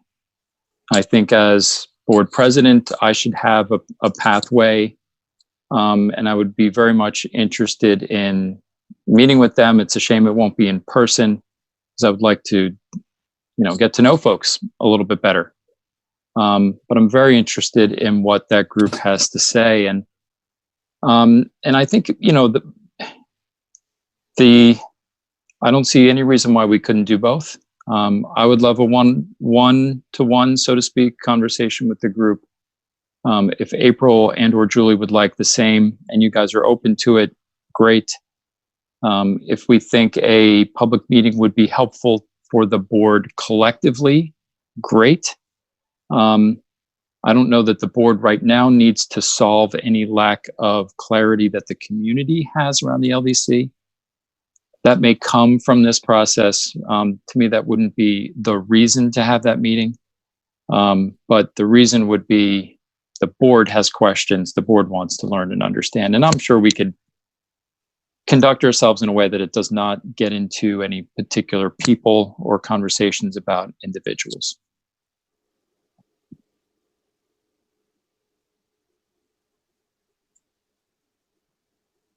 Thank you for your response. I appreciate that.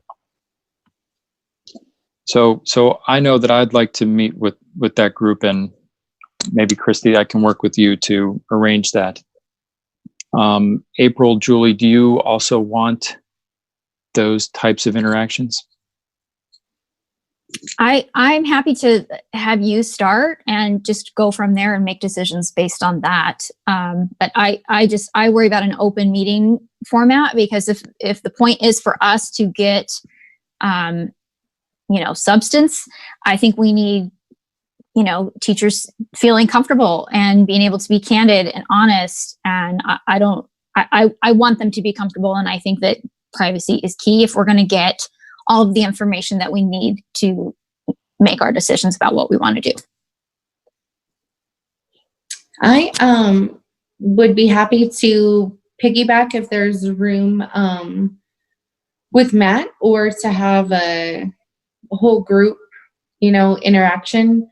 But I don't feel like I would like to hear what the LDC has to say, but I don't necessarily feel like I have the authority to sit with them myself. And I want to make sure that, the things that I was reporting was somebody's opinion and an idea as a starting place for us to use, but wasn't personal. And I just want it to be like open air and communication, and not, I just want it to be an environment where I feel safe and where everyone feels safe. And so, I don't know if me by myself would be great. But I'm willing to do whatever with, that the board decides.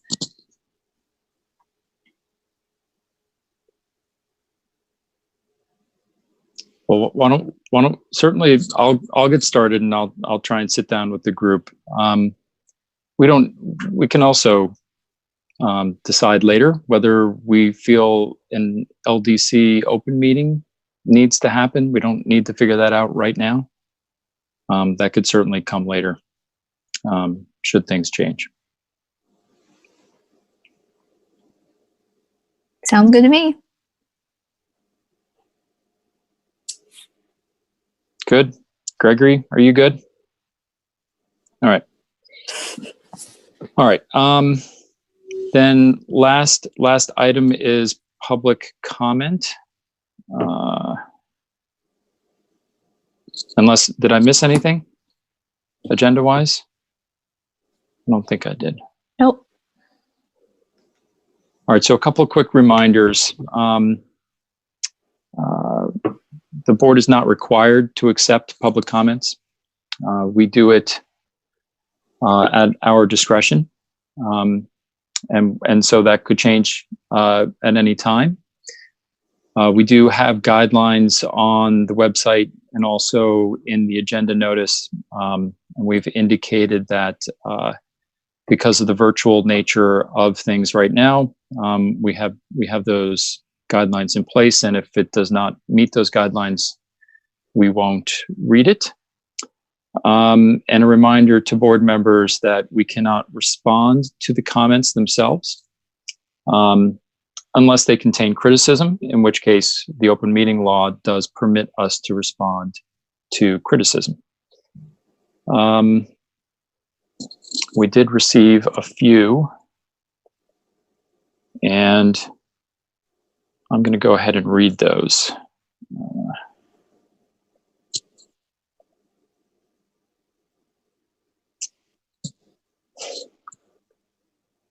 If I can get my device to cooperate, bear with me a minute. Okay. You guys can still hear me? Yes. Okay, great. All right. The first one is from Debbie Allen. And she says, "My name is Debbie Allen. I have worked for DMS for over 10 years. 2 years ago, I began working on the 301 committee and our effort to finding answers to some serious financial questions. We discovered that 301 statute laws were being broken. As a 301 committee member, I attended a number of board meetings, and each time was quite surprised by the many negative comments that were shared each month by a few who seemed to not have a full understanding of the current status and challenges that faced our school long before Christy arrived. For many faculty members, including myself, the changes in leadership that occurred 2 years ago were welcomed and much needed. For me, with new leadership in place, my teaching experience has once again flourished, and I feel that turning to my realm chair offers me a way to express my opinions and concerns. I appreciate the work of the LDC and their countless hours trying to solve complicated challenges and make difficult decisions based on what is best for the children's needs, a stark contrast to decisions that were previously based on popularity among a chosen few and were not fiscally sound. My hope in writing to you is that these constant requests for removal stop. The teachers are all striving to bring Waldorf education to your children, but we also want to hold this education with fidelity. For the children's sake, can we please move forward in respect, harmony, and love? I trust and am grateful for the work that the board, Christy, and the LDC do, and I want to move past these differences and come together as a community. Please give them a chance to do their work. Thank you.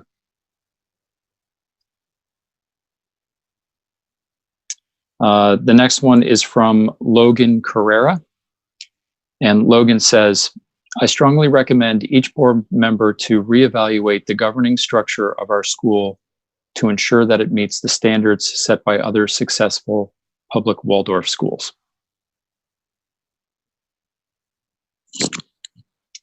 The next is from Adeline Carrera. And Adeline says, she's got it's a Rudolf Steiner quote. Learning to cooperate.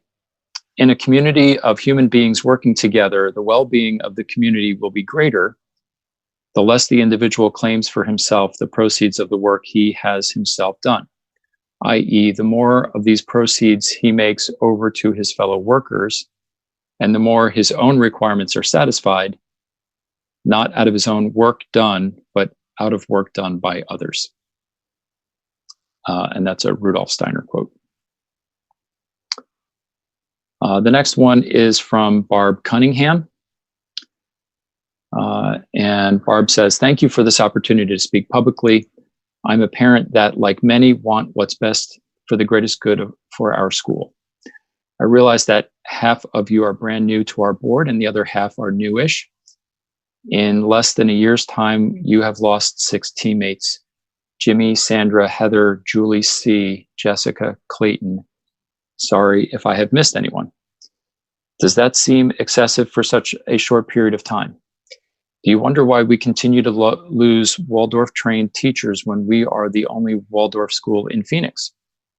What if we are looking at a ship that has been taken over by pirates? The old captain and crew members have jumped or been forced overboard, and the pirates are fraudulently passing themselves off as captain and crew. The guests on the ship are looking around wondering what seems different. The service, the quality of the food, sitting idle in the middle of the ocean, things seem off. But the uniforms are the same. Confusion sets in. Would you be able to tell if you have been hoodwinked? If not, it is so important to get people on the board that can tell the difference between the genuine or an imposter. People with a healthy understanding of Waldorf education, of what it took and will take to rebuild this big, beautiful ship. People who have kept the ship afloat for 21 years. I humbly say the most important thing is figuring out what is the most important thing. And please let us not forget this K-12 Waldorf-inspired public charter is the only school like it in the nation. There was one other, but it did not comply with our public comment requirements, so I won't be reading it.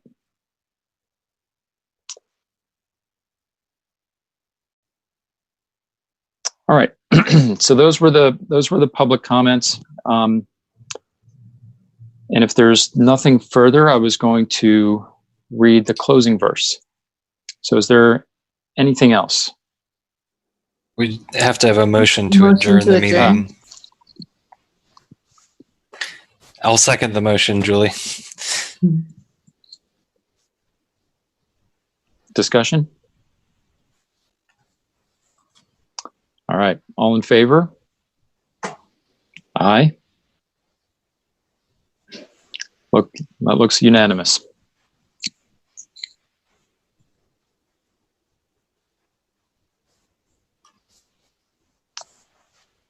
All right, Gregory, thank you for that reminder. All right, let me read the closing verse then.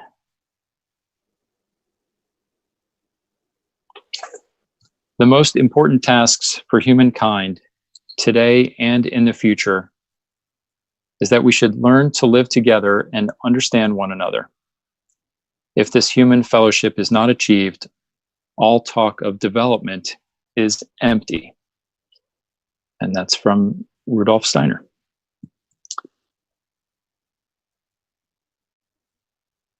All right, everyone. Thank you for a marathon of a meeting, and for all the great work that you guys have been doing. We have a lot on our plate. We've made a lot of progress in a really short amount of time. Thank you very much. And Thank I you. look forward to seeing you soon. All right. Good night, Good night. everybody.